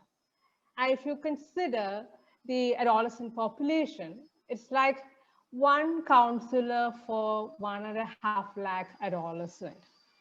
So if there is no supply of services, if we don't fix that issue, how do we expect our adolescents to go to these facilities? And I'm going back to the study which we did in 2012. At that time, we had about 6,000 plus adolescent-friendly health clinics. So over the last 6 years, we managed to create an additional 2,000 clinics. What is it that stops us from increasing the number of adolescent-friendly health clinics for? Because there is ample evidence in India as well as globally that a truly friendly health clinic can bring about changes in their adolescents' knowledge, their behavior, but we are failing our adolescents to create that infrastructure and also manning that infrastructure. It's not just not having a facility there. We need to have the providers who understand the needs of adolescents, who can respond to their needs. Saurabh said there should be slightly younger people. I mean, that's a need, because the adolescent who goes there needs to feel comfortable, needs to feel confident that, their needs will be addressed in a ethical way, in a non-judgmental way. They will maintain their privacy and confidentiality. Unless and until we healthcare providers convey that assurances, adolescents may not come to this facility even if we create that infrastructure. And we should also look at from the demand side. Again, I refer back to what Ram Aravind said. They don't know about this clinic because there is no effort to popularize this clinic wherever they are existing. So there is a huge for the civil society organization to popularize. They also have a huge role to advocate with the district, at the state level, as well as at the national level, to increase the penetration of these facilities. And you ask, how do you make it? But by virtue of their location, for example, most of these adolescent-friendly health clinics are in the district hospitals or medical colleges or at the block community health centers, which are in the block level. By virtue of their location, and these are more likely to be urban or a peri-urban locations, these facilities. Lastly, even when we say that we are talking about rural experience versus urban, but by the location, they are catering, towns, small towns, they have a big potential for reaching out to adolescents in urban, the so-called urban adolescents in poor slum areas. But what we needed is that fixing these supply side challenges as well as the demand side. And I also want to refer to some of the comments the young people said. I mean, when we talk to adolescents, they also don't feel like going there. There are many reasons. One is that I think Shraddha was talking that, their issues are not considered serious enough. And that happens not only with the duty bearers, but also with our adolescents. They also don't think that it is something they need us to seek services. Because everybody feels, okay, adolescence is a healthy phase, and whatever challenges they face are normal, doesn't require service to be sought. So I think there is a increased need for behavior change communication to make adolescents themselves understand some of these issues require seeking the support. Take the example of mental health. There is very little recognition that one needs to seek help for this. It doesn't need to be a professional counselor, but even a lay counselor can help. But talking out that issues is important. So we need to raise their awareness, and it's not only with the adolescents, but also the people who influences and controls their life too. And I think, I don't remember who said, but, often they prefer to go to informal providers. It could be the pharmacist, it could be, our RMP, where they feel more comfortable. And I think that is another route through which we might, because in task shifting for, abortion services and all, there are experimentation about how, different kind of providers can be, engaged to expand the provider base so that adolescents get these services. We have experiences in other fields, but how, say, for example, a pharmacist can be trained to be a contact person for even encouraging adolescents to go to this clinic is something to be tested kind of. And also, RKSK, for example, had beautiful modules for training ASHAs, ANMs, and medical officers. But I don't know how well are these being rolled out and how effective have these been. And so there is a need to be revisiting those things. And I'll stop with one more comment, especially in the context of COVID. I was looking at the theme of this discussion, how do we encourage facility-based utilization? But maybe in this context, I mean, we should be looking at a combination. Like again, I hear from Saurabh saying that, they've made a WhatsApp group. So how do we, make best use of technological access to adolescents and then marry these facility-based services in combination with technology is something to be explored. Let me pause. If there are questions, I would be happy to answer. Thank you. Thank you Sandhya ji. मैं इसको थोड़ा सा हिंदी में summarise कर दूं। संध्या जी ने बहुत important जो एक डेटा दिया है हमको। उनका कहना है कि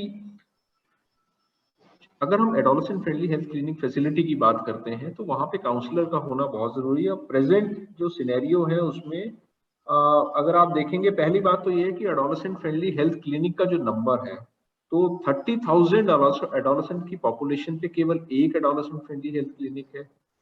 अगर काउंसलर की बात करें तो लगभग 1.5 लाख की पॉपुलेशन पे, एडोलेसेंट पॉपुलेशन पे केवल एक काउंसलर अवेलेबल है। तो बहुत बड़ा एक सर्विस डिलीवरी गैप है। दूसरी बात जो उन्होंने कही कि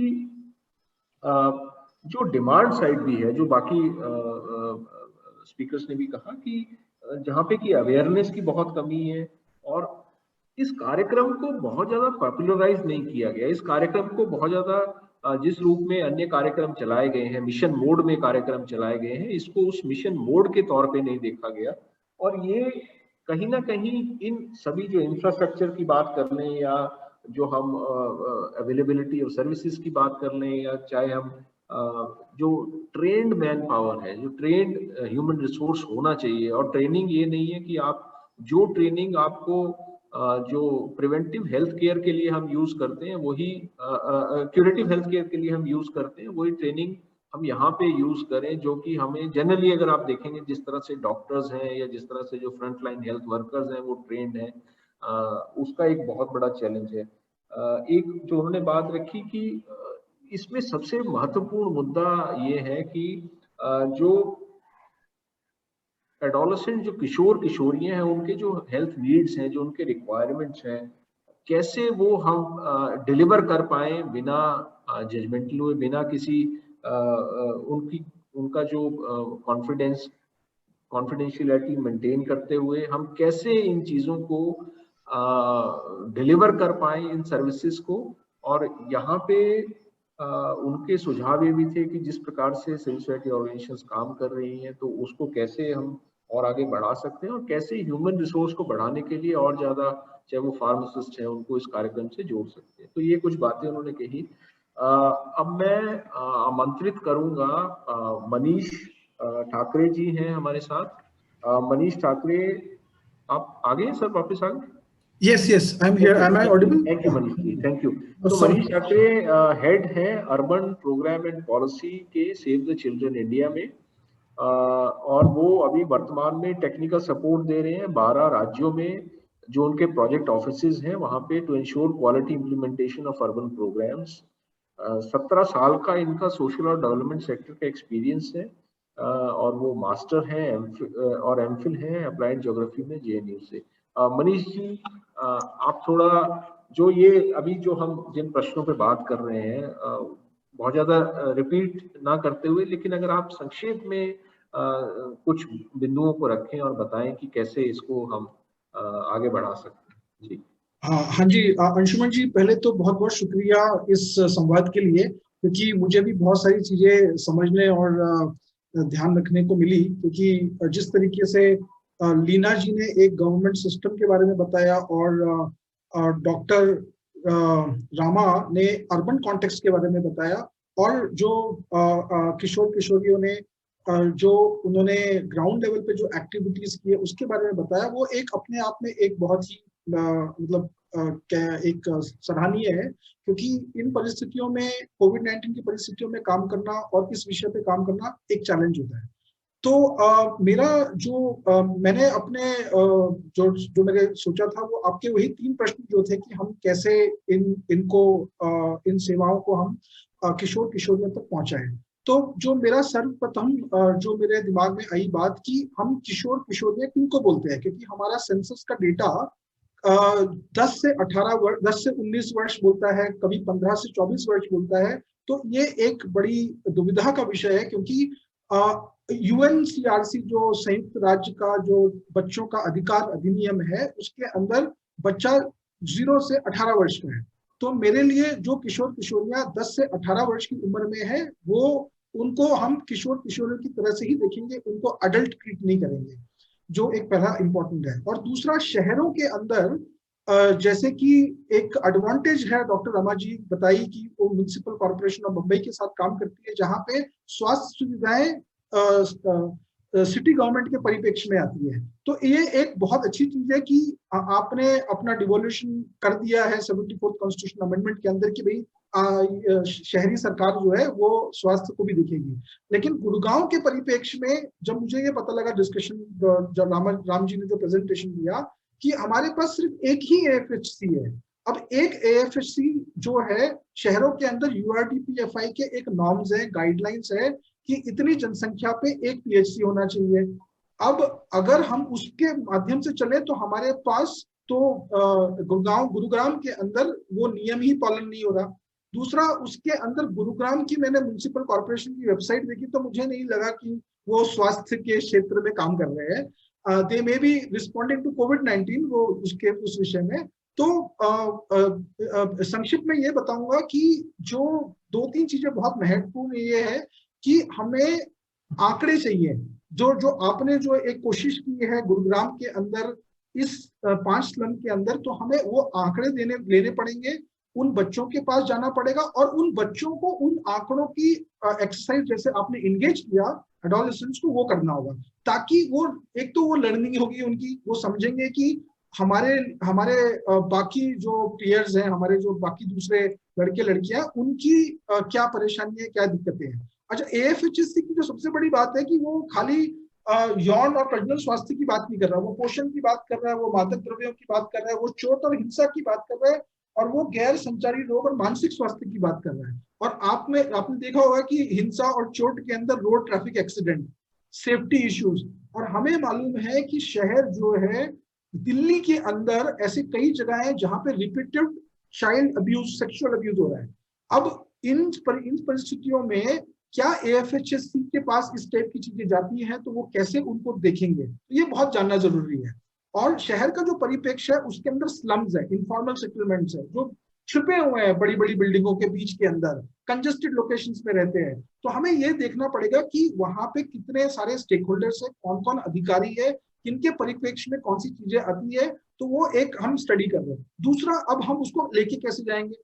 मेरा जो पर्सनल ओपिनियन है, जैसे कि जो बच्चे थे अंजलि, अभिषेक, सबका, they are our child champions, they should be part. उनको हमें हमारे अधिकारियों के समक्ष लेके जाना होगा, बताना होगा कि देखिए ये हमारे मोहल्ले की, हमारे इनफॉर्मल सेटलमेंट की ये परिस्थिति है, हमारे पास ये सुविधाएं नहीं है, और स्वास्थ्य सुविधाओं के अलावा भी हमारे पास ये भी डर है कि हम स्कूल जाने में भी डरते हैं।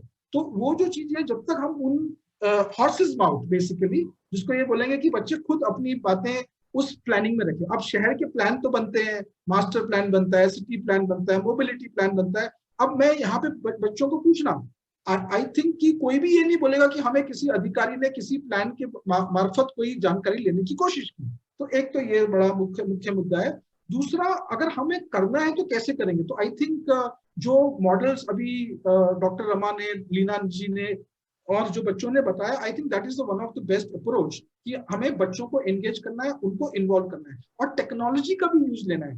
क्योंकि अगर हम उनको GPS मैप पे ये लोकेट करना दिखाएं कि हमारे मोहल्ले के अंदर या हमारे इनफॉर्मल सेटलमेंट में कहाँ पे कितनी दूरी पे PHC है, फिर वो नॉर्म्स चेक करें, भाई ये तो है ही नहीं, उसको फिर एक चिट्ठी बना के वो अपने अधिकारी को देखे। कि हमारे सेव द चिल्ड्रन के एक प्रोजेक्ट में रूरल एरिया में COVID-19 के समय बहुत सारी दिक्कतें हो रही थी, तो हम लोगों ने, बच्चियों ने सैनिटरी पैड बनाना सीख लिया।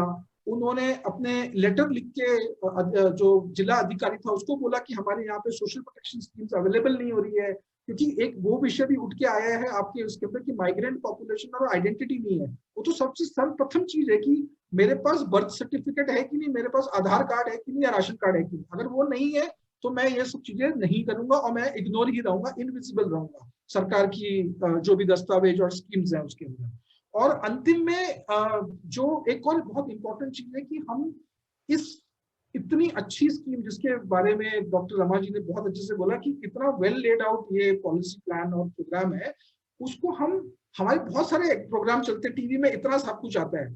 तो मैंने सोचा कि भाई एक वाइल्ड आइडिया मैं भी दे दूं कि भाई केबल टीवी तो सबके घर में है, यूट्यूब चैनल बच्चे देख रहे हैं, अब हमें ये देखना पड़ेगा बच्चे देख क्या रहे हैं, उनके पीयर्स क्या देख रहे हैं। अब उन चीजों में हमें AFHC को सपोर्ट करना होगा कि भाई आप उसको लोगों तक लेके जाएं। अदरवाइज अच्छा लोगों तक लेके तो चले गए लेकिन वो नॉर्म्स फुलफिल नहीं है, वो भी एक है। तो डिमांड सप्लाई गैप और एनेबलिंग एनवायरनमेंट करने के लिए सबको मिलकर काम करना पड़ेगा। I think civil society organisations are doing their bit and government is also trying, so it is something, it is just need some more attention and I think जो एक चेंज एजेंट है वो ये बच्चे हैं जो हमारे साथ इन्होंने जितने अच्छे से ये सब बातें रखी, I think they are the change agent. And second very important thing is कि अभी जैसे दिल्ली का मास्टर प्लान बन रहा था, मुझे नहीं पता कि उसके अंदर इस चीजों के ऊपर चर्चा हुई कि नहीं हुई, क्योंकि ये एक अहम मुद्दा है, क्योंकि ये बच्चे कल को इस शहर के लीडर्स बनेंगे, प्रोफेशनल्स बनेंगे।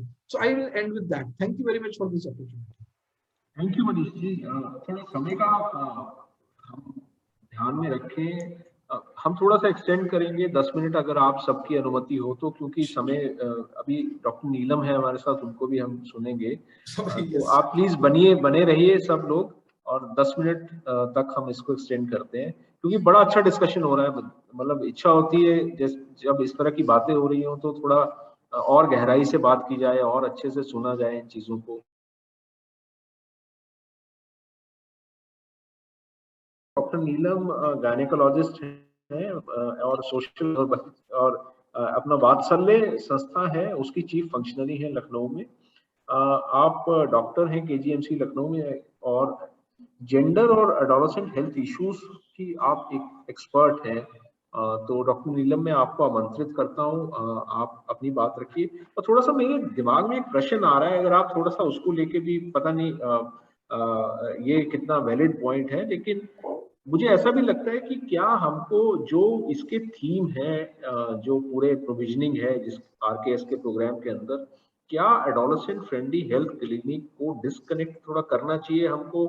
जो कम्युनिटी हेल्थ सेंटर है, वो हेल्थ सेंटर है, प्राइमरी हेल्थ सेंटर या डिस्ट्रिक्ट हॉस्पिटल है, इसको अलग रूप में क्या देखने की जरूरत है ताकि इसको और अच्छे से बढ़ावा दिया जा सके? और उसके please. Okay, thank you very much for this opportunity. मैं हिंदी में बोलूंगी, बच्चे हमारे साथ हैं वो भी समझ सकें। ये प्रश्न आपने बहुत अच्छा किया, और इस बीच में अगर आप कह दें तो मेरे साथ सदफ मेरी जुड़ी हुई है, वो स्क्रीन शेयर अगर कर लेंगी तो उनको अगर कोहोस्ट बना देंगे तो वो स्क्रीन शेयर कर पाएंगी। मैं कुछ प्रेजेंटेशन के माध्यम से भी जब तक ये करते हैं। आपका जो प्रश्न था वो बहुत अच्छा था, जो आपने पूछा मुझे कि क्या इनको क्लिनिक्स को जो फॉर्मल हमारे पब्लिक हेल्थ सिस्टम के अंदर है या उनको बाहर होना चाहिए या उसके अंदर होना चाहिए। आई think this is very debatable.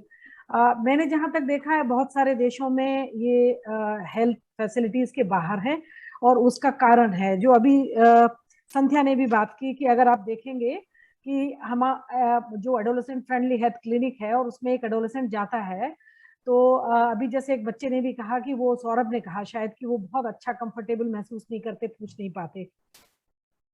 संध्या ने अभी कहा कि एज फ्रेंडली एज का होना चाहिए, उनकी एज का, ताकि वो पीयर की तरह उसके बिहेव कर सके। मुझे लगता है एज के अलावा उसके लुक्स, उसकी लैंग्वेज, उसका बॉडी लैंग्वेज, वो सब भी ऐसा होना चाहिए जो वो एडोलेसेंस के साथ जेल कर सके। और इसका ही मैं एक उदाहरण आपके साथ रखूंगी भी और दिखाऊंगी कि 3 महीने में अंतर में कितना फर्क पड़ गया उससे, अगर जब ऐसा किया गया। क्योंकि we were working on adolescent friendly health clinic, वहां वो एक लड़की थी, वो लेडी थी, लेकिन उसके लुक्स को हमने उसको बताया तो वो थोड़ी गर्लिश लुक में उसने अपने आप को चेंज किया, उसने कपड़े भी वैसे चेंज किए और वो किए, और उसका बातचीत करने का तरीका, एटीट्यूड, हमने उसकी बॉडी लैंग्वेज पे भी काम किया कि कैसे तुम कर सकती हो, और इट रियली वर्कड। तो आप ये देखिए, जो लड़की एकदम बाराबंकी का था ये, और जो लड़की हिंदी ठीक से नहीं बोल पाती थी, किसी मंत्री के पहुए से आ गई थी, मगर वो आ गई थी तो काम तो वही करेगी। तो उसमें परिवर्तन कैसे हम कर सकते हैं, उसको मेंटर कैसे कर सकते हैं, वो हमने किया। और आप ये देखिए कि स्वीडन से जब जर्कर लिजलैंड, वो अभी बिल एंड मेलिंडा गेट्स में काफी सीनियर पोजीशन में काम करते हैं, जब वो आए तो वो इस लायक हो गई कि वो उनके साथ शेक हैंड करके उसने बताया कि मैं काम क्या करती हूँ। तो इस तरह का ये परिवर्तन जो है, और एक जो पूरा एनवायरनमेंट है उस एडोलेसेंट फ्रेंडली हेल्थ क्लिनिक का, वो कंड्यूसिव हो, एडोलेसेंट के बैठने की ठीक से जगह हो, उनके पानी पीने की जगह हो, उनको टेलीविजन हो, कोई छोटी फिल्म वो दिखा सके, उनको छोटे छोटे वीडियो स्पॉट्स दिखा सके, एडोलेसेंट आते हैं ग्रुप सेशन कर सके। तो इस तरह की चीजें, उसके पास कुछ केस स्टडीज हो जिससे वो बातचीत करना शुरू कर सके। सो बहुत सारे मेंटरिंग की जरूरत है, क्योंकि सरकारी माध्यम से अभी संध्या ने कहा भी कि मॉड्यूल्स आर फेबुलस।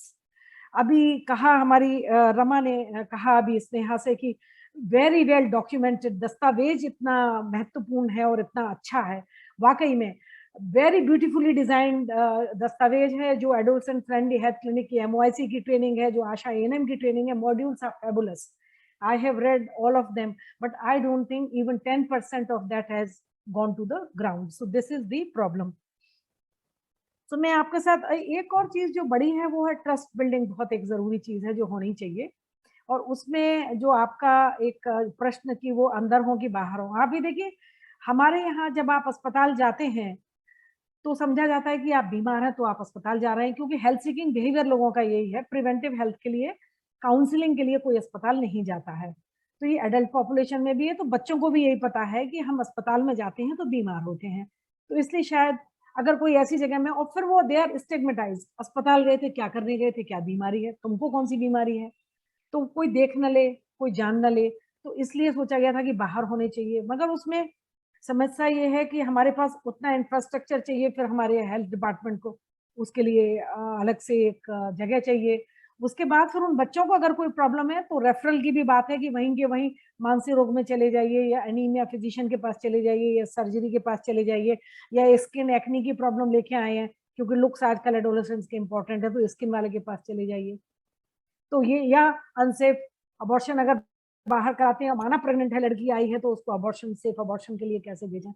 तो आप ये देखिए कि हमारा अनुभव ये है कि जो बाकी डॉक्टर्स हैं, जो डॉक्टर्स हैं, मैं भी पेशे से एक डॉक्टर हूँ, इसलिए मैं समझती हूँ कि डॉक्टर्स को ये समझना कि why these adolescent friendly health clinics are required and what are the issues with these adolescents, they are in formative years. उनको इस ग्रोइंग अप के पीरियड में हम कैसे सिखा लें, बता लें, ताकि वो आगे के लिए उनका हेल्थ सीकिंग बिहेवियर ही चेंज हो जाए और वो समझने लग जाए, और एक रेस्पॉन्सिबिलिटी के साथ, चाहे वो सेक्सुअल बिहेवियर हो, चाहे रेस्पॉन्सिबिलिटी के साथ उनका अपना स्वास्थ्य हो, उसको देखने लग जाए। तो हमने जो काम किया उसमें हमने ये भी किया कि हमने जो डॉक्टर्स थे उस अस्पताल में बैठने वाले, हमने सारे डॉक्टर्स को बिठा के हमने बताया कि एडोलेसेंट फ्रेंडली हेल्थ क्लिनिक क्या है, यहाँ से बच्चे रेफर होके आएंगे तो आपको कैसे फ्रेंडली उनके साथ बात करनी है, और उनको ये नहीं पूछना अरे तुम्हें इस उम्र में क्या हो गया, तुम क्यों आए हो रेफर करने में, क्योंकि ये सबसे बड़ा एक सवाल था। और मैं आपको शायद कुछ प्रेजेंटेशन आगे चलती हूँ तो मैं आपको दिखाऊंगी कि with in a period of 3 months किस तरीके से परिवर्तन उसमें हुआ, जब उसके वातावरण को चेंज किया गया। उनके लिए कुछ चीजें हमने सपोर्टिव इंफ्रास्ट्रक्चर भी इम्प्रूव किया कि वो बैठ सकें, पानी पी सकें। अब सिस्टम में क्या है, उनको पास कंप्यूटर है, अलॉटेड है, एक टेलीविजन है, मगर वो CMO ऑफिस में रखा हुआ है, तो उसको मोबिलाइज एडवोकेटिंग किया गया, काफी सारी एडवोकेसी करके उसको पूरा इंफ्रास्ट्रक्चर कंप्लीट किया गया। उसको कुछ IC मटेरियल्स दिए गए, कुछ मॉड्यूल्स दिए गए, ताकि उसके माध्यम से वो दिखा के बता सके एडोलेसेंट्स को, because they have nothing in their hand जिससे कि वो बता सकें। तो उनको भी काउंसलिंग करने के लिए कुछ चाहिए। तो अभी मैं आपको परिवर्तन, नेक्स्ट स्लाइड पे प्लीज जाएंगी आप। तो मैं परिवर्तन के माध्यम से आई थिंक ये सजेस्टिव इंटरवेंशन जो स्टेप्स है मैं जल्दी से पढ़ देती हूँ, टाइम तो बहुत नहीं है, मैं समझती हूँ कि, और मैं लास्ट स्पीकर हूँ मुझे लगता है, तो वैसे भी कॉम्प्रोमाइज मुझे करना पड़ेगा। गैप हम असेसमेंट कर लें, इंफ्रास्ट्रक्चर हो या उसकी नॉलेज हो काउंसलर की, उसकी शायद ड्रेसिंग हो, चाहे उसका बिहेवियर हो या उसके लुक्स हो, और किस तरह के इंप्रूवमेंट की गुंजाइश है, वो अगर हम कर लेते हैं। और उसके बाद उसको हैंड होल्डिंग की जरूरत है, ये हैंड ऑन जॉब कोचिंग की जरूरत है उसको ट्रेनिंग, एक तो उसके जानकारी बढ़ाने के लिए तो ट्रेनिंग चाहिए, capacity building, but hand on job कैसे वो अप्रोच करती है किसी एडोलेसेंट को, वो उसकी जरूरत है। तो वो सेशंस अगर ऑर्गेनाइज करें, स्पेशली हम जो बहुत सारे काउंसलर्स हैं उनके बीच में ग्रुप डिस्कशन, सिमुलेशन एक्सरसाइजेस और प्रैक्टिस सेशंस और म्यूचुअल एक्सपीरियंस शेयरिंग कि मेरे पास ऐसा एडोलेसेंट आया तो मैंने ऐसे अप्रोच किया। इससे मैंने देखा कि उनका कॉन्फिडेंस बहुत बिल्डअप होता है और उनको इंटरेस्ट आने लग जाता है अपने काम में। आईसी के बारे में मैंने कहा, और जो लिंकेज है वो मैंने कहा उनको एडोलेसेंट्स आते हैं तो उनको आप वजीफा भी बताइए कहाँ कहाँ मिलता है, उनको आप ये भी बताइए कहाँ कहाँ वो अप्लाई कर सकते हैं, उनके कैरियर काउंसलिंग के लिए बताएंगे, बच्चे इंटरेस्टेड होंगे। तो इस तरह की चीजों के साथ जो बहुत डायरेक्टली लिंक नहीं है मगर उनके लिए हैं तो वो बताइए। अभी आईएफए की तो बात हुई थी, बताइए। और ये बहुत जरूरी था कि district level sensitisation government doctors का, जिनके पास रेफर होके जाते हैं बच्चे, उनका कि ये एएफएचएससी क्लिनिक्स क्या है, इनके उद्देश्य क्या है, क्यों बनाए गए हैं और इनकी फंक्शनिंग क्या है। तो ये सब करने के बाद अब मैं आपको दिखाऊंगी कि इंटरवेंशन के बाद, नेक्स्ट प्लीज, क्या फर्क पड़ा। ये देखिए, ये 2 स्टेट में हमने किया था, ये 3-4 महीने की इंटरवेंशन से आप देख सकते हैं, दिसंबर से मार्च के बीच में। तो ये प्री इंटरवेंशन देखिए और पोस्ट इंटरवेंशन देखिए, आप नंबर ऑफ केसेस कितना बढ़ गए, जो करीब 77 और 64, 60, 98, एक महीने में 168 थे। आप कंसिस्टेंटली आप देखिए कि वो 186 तक पहुंचे। मतलब बेनिफिशियरी का वो जो इश्यूज जो एड्रेस करते थे, जो उनको पता था, जैसे IFA, condom, nutrition, outreach activity थोड़ी सी करते थे, लेकिन अब आप बाद वाले में देखिए स्लाइड में कि वो बहुत सारी बात करने लग गए। वो IFA tablet, condoms, skin problems, contraceptives, premarital sexual problems and substance abuse, उनके इश्यूज बढ़ गए। क्या क्या इश्यूज वो ले सकते हैं, तो उस पर फर्क पड़ा। Next please. इसी तरह ये लखनऊ के क्लिनिक में किया था, तो वहां पे भी इस तरह देखिए आप फर्क जो दिखाई दे रहा है, वो इश्यूज जो उनके बकेट ऑफ पूरी बास्केट ऑफ इंटरवेंशंस उनको कर रहे हैं, बहुत सारी चीजें हैं, वो इम्प्रूव हुआ। This was just in 3-4 months. Next. This you are trying and seeing. अब हमें मेजरेबल इंडिकेटर्स कुछ चाहिए कि नंबर ऑफ एडोलेसेंट जो विजिट कर रहे हैं, ये सब है, बहुत अच्छे से लिखा हुआ है, बट ये हमने लिए थे। आईएफए डिवर्मिंग कितनों को मिला, केपीवी स्किल्स ऑफ काउंसलर, उसकी भी मैपिंग हमने की थी, और एक्सेस ऑफ इंफॉर्मेशन कितने इश्यूज पे उन्होंने की, और आउटरीच एक्टिविटीज कैसे की। अब जब मैं आउटरीच, काउंसलर्स को हर महीने 4 आउटरीच एक्टिविटीज करनी होती है, जिसके लिए उनके लिए फंड भी होता है, उनको आइडिया नहीं होता कि हम कहाँ जाएं। So we have to, the CSO's role is to guide them कि आप कहाँ जा सकते हैं। कहीं कोई बड़ा, अगर कोई बड़ा मेला हो रहा है, या कोई बड़ा गंगा स्नान हो रहा है, या कोई कंपटीशन हो रहा है, या किसी तरह का कार्तिक मेला लग रहा है, उसमें आप जा सकते हैं, एडोलेसेंट उसके बारे में बता सकते हैं। क्योंकि अभी बहुत स्पीकर्स ने कहा कि इनके बारे में पब्लिसिटी बिल्कुल नहीं है, इसलिए एडोलेसेंट्स को भी पता नहीं है। आप स्कूलों में जाके 1-1 घंटे के सेशन कर सकते हैं, बता सकते हैं कि एफएचएससी ऐसे काम करते हैं, आप आइए, यहाँ पे सारी सुविधाएं फ्री हैं। तो वो एक बहुत जरूरी चीज है जिसके बारे में उनको बताया जाए, तो ये लिंकेजेस उस तरह के हो सकते हैं।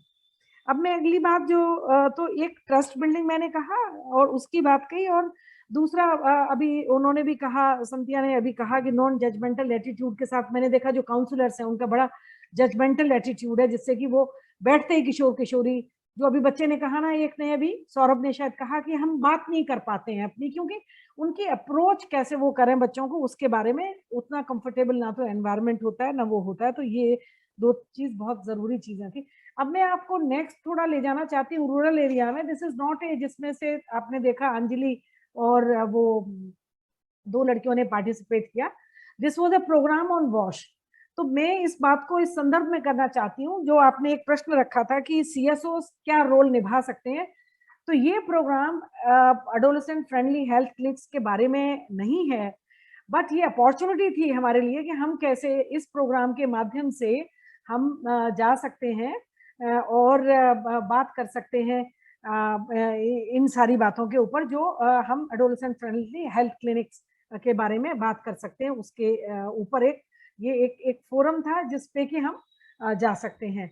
तो इस फोरम के माध्यम से ये अर्बन रूरल एरिया में था प्रोग्राम, करीब 200 विलेजेस में था, जहाँ पे adolescent resource centre specially on वॉश बनाए गए थे। This programme was on water and sanitation and hygiene, but इसमें हमने टॉप अप किया है इसको। There was no funding for adolescent and reproductive health and AFHSC kind of services, but इसमें मैं आपको दिखाना चाहती हूँ कि किस तरह से सिर्फ just going through a gallery of pictures, जिसमें हम देख सकते हैं कि किस तरह का लड़कियां किस तरह की एक्टिविटीज कर रही हैं अराउंड हेल्थ एंड जो सारे इश्यूज, अभी हम सब्सटेंस अब्यूज की बात करें या बहुत सारी बातें जो अभी हमने कही उनकी बात करें। So I think I will just take you through gallery of pictures, जिसमें कि हम देख पाएंगे ये लोग इस तरह इनके रिसोर्स सेंटर गांव में बने हुए हैं, जिसमें कि वो अपना बैठ के खुद मीटिंग करते हैं। मेरे ख्याल से 3 महीने में एक बार हमारा कोऑर्डिनेटर इनके पास पहुंचता है, ये लोग खुद से करते हैं। Next please. So group meetings होती है। उसके बाद ये इनके पास हमने मटेरियल्स दिए हुए हैं जिससे ये गांव में जाके जानकारी सारे इन विषयों पे देती है। अभी राइट नाउ जैसे उसने कहा कि हम लोग एनसीडीज के बारे में बातचीत कर रहे हैं और हेल्थ एंड वेलनेस क्लिनिक के साथ जोड़ रहे हैं, क्योंकि वहां पे FHSCs नहीं है, क्योंकि ये प्रोग्राम लखनऊ डिस्ट्रिक्ट्स में नहीं है। अभी ये होम विजिट करती हैं। अभी ये देखिए आप, ये लोग वेस्ट सरकमफ्रेंस नाप रही हैं। उनके जो उसने कहा हम लोग फॉर्म भर रहे हैं कि हाई रिस्क कौन सी पॉपुलेशन है उसका भर रही है। ये लोग अपने में भी भर रही हैं कि जिस लड़की का वजन ज्यादा है वो क्या करे, ये सब भी वो समझ रही है। खाने पीने की बातें वो सब समझ रही है, इस तरह की एक्टिविटीज कर रही हैं। और ये देखिए ये जो VHND होता है गांव में, उसमें ये लोग जाके खुद को वैक्सीनेशन करती हैं, आयरन की टैबलेट्स लेती हैं, आशा ANM के साथ मोबिलाइज करती हैं कम्युनिटी को बच्चों को वैक्सीनेशन के लिए, और उसके लिए इस तरह की एक्टिविटीज ये करते हैं। Next please. ये लीडर ये जो है, अब इनको इतना लगा, ये इसमें देखिए कोविड अप्रोप्रिएट अथॉरिटी से इन लोगों को हमने सूद चैरिटी फाउंडेशन से, क्योंकि हमें लगा कि ये लोग पढ़ाई नहीं कर पा रहे हैं, तो हमने मोबिलाइज करके एंड्रॉइड फोन इनको सूद चैरिटी फाउंडेशन ने, सोनू सूद की फाउंडेशन ने दिए। तो उससे अभी ये लड़कियां इन बच्चों को इन्होंने पढ़ाना शुरू किया है, जो छोटे बच्चे जो स्कूल नहीं जा रहे हैं, उस तरह की एक्टिविटीज से जोड़ रहे हैं। तो जो हम ओवरऑल स्किल की बात करते हैं ना, कि leadership skill, agency with in the adolescent so that they can come up with their rights and उसकी बात ये कर सकें, हक की अपनी बात कर सकें, तो इस तरह की एक्टिविटीज। Next please. और ये देखिए ये सारे नंबर्स जो अभी किसी ने कहा था ना कि बहुत सारे उन्हें नंबर्स पता होने चाहिए, कहाँ कॉल कर देंगे हम, अगर हमारे साथ कोई हिंसा हुई है तो हम किसको कॉल कर देंगे। इन्होंने अपने सब उस पे सेंटर्स पे लिख के ये नंबर्स लगाए हुए हैं। डकैती हुई तो कौन सी धारा, ये लोग खुद पढ़ के उन्होंने IPC में कौन सी हत्या, भ्रूण हत्या किस में आएगा IPC में, या ये कैसे होगा, इस पे इन्होंने बहुत सारा काम करके इन्होंने ये किया हुआ है, जिसमें कि ये काम करते हैं। Next please. ये इस तरह की एक्टिविटीज हैं जो ये लोग खुद से ये गांव में अवेयरनेस के लिए कैसे भोजन, कैंसर, मधुमेह, शराब, सिगरेट जानकारी और उसके बारे में बात करते हैं। तो ये मैं सिर्फ ये बताना चाहती हूँ कि ये अपॉर्चुनिटीज हो सकती हैं। और स्किल की जहां तक बात है, ये लोग क्योंकि इनके पास एंड्रॉइड फोन मिल गया है, तो अभी इस तरह की एक्टिविटीज कर रहे हैं जिसमें कि ये बहुत सारी चीजें बनाना सीख रही हैं, करना सीख रही हैं। So I think this is linking them with lot of creativity, अपना क्रिएशन कैसे कर सकें। और अच्छा काम करने के नाते ये लोग अभी इंटरव्यूज दे रही हैं, मीडिया को बात कर रही हैं कि किस तरह से बात करनी है। तो ये कुछ एग्जाम्पल मैं देना चाहती हूँ। और अभी ये लोग काफी सारा मोबिलाइजेशन कर रहे हैं कि जिससे कि जब कभी इनको इनके हेल्थ सीकिंग बिहेवियर में भी बहुत सारे परिवर्तन आए हैं, और इन्होंने कोशिश की है कि कैसे हम ले जा सकें, अगर जरूरत है हमें हेल्थ में कोई प्रॉब्लम होती है तो कैसे हम ले जा सकें इनको, उसके बारे में कि कैसे वो ले जा सकती हैं अपने हेल्थ के बारे में। अगर कोई समस्या होती है तो हम कैसे, ये लोग अपने कम्युनिटी की महिलाओं को लेके जाती हैं वहां पे, और उसके साथ साथ ये खुद को भी जब जरूरत होती है तो ये लोग प्राथमिक स्वास्थ्य केंद्र पर जाते हैं, जहाँ पे कि इनको बहुत सारी सेवाएं मिल सकती हैं। तो ये हेल्थ के साथ लिंकेज कैसे बने, अगर इस एरिया में मुझे उम्मीद है कि जब प्रोग्राम आएगा और एडोलेसेंट फ्रेंडली हेल्थ क्लिनिक्स यहाँ पे होंगे, तो मुझे लगता है कि ये लोग जरूर से ये कर पाएंगे। सो आई थिंक 2-3 बातों के साथ मैं अपनी बात समाप्त करूंगी कि जो जरूरत है, वाइड पब्लिसिटी की जरूरत है about this centres. Then there is need of building capacities, counsellor की कैपेसिटी, जो अभी जो कहा भी संध्या ने और बहुत बाकी लोगों ने भी, कि हमारे फ्रंटलाइन वर्कर्स, आशा आंगनवाड़ी को पता होना चाहिए ये क्लिनिक्स काम करते हैं। उसके बाद जो पीयर्स इसमें बनाए गए हैं, और जैसे हमने बहुत सारे उदाहरण हमारे साथ आज पीयर हैं, उसकी जरूरत है। मुझे लगता है कि स्नेहा से जो रामा थी, उन्होंने कहा था कि बहुत सारा हमें स्टैंडर्डाइजेशन करने की जरूरत है, और वो प्रोटोकॉल तैयार कर रही है। I think that work is very important.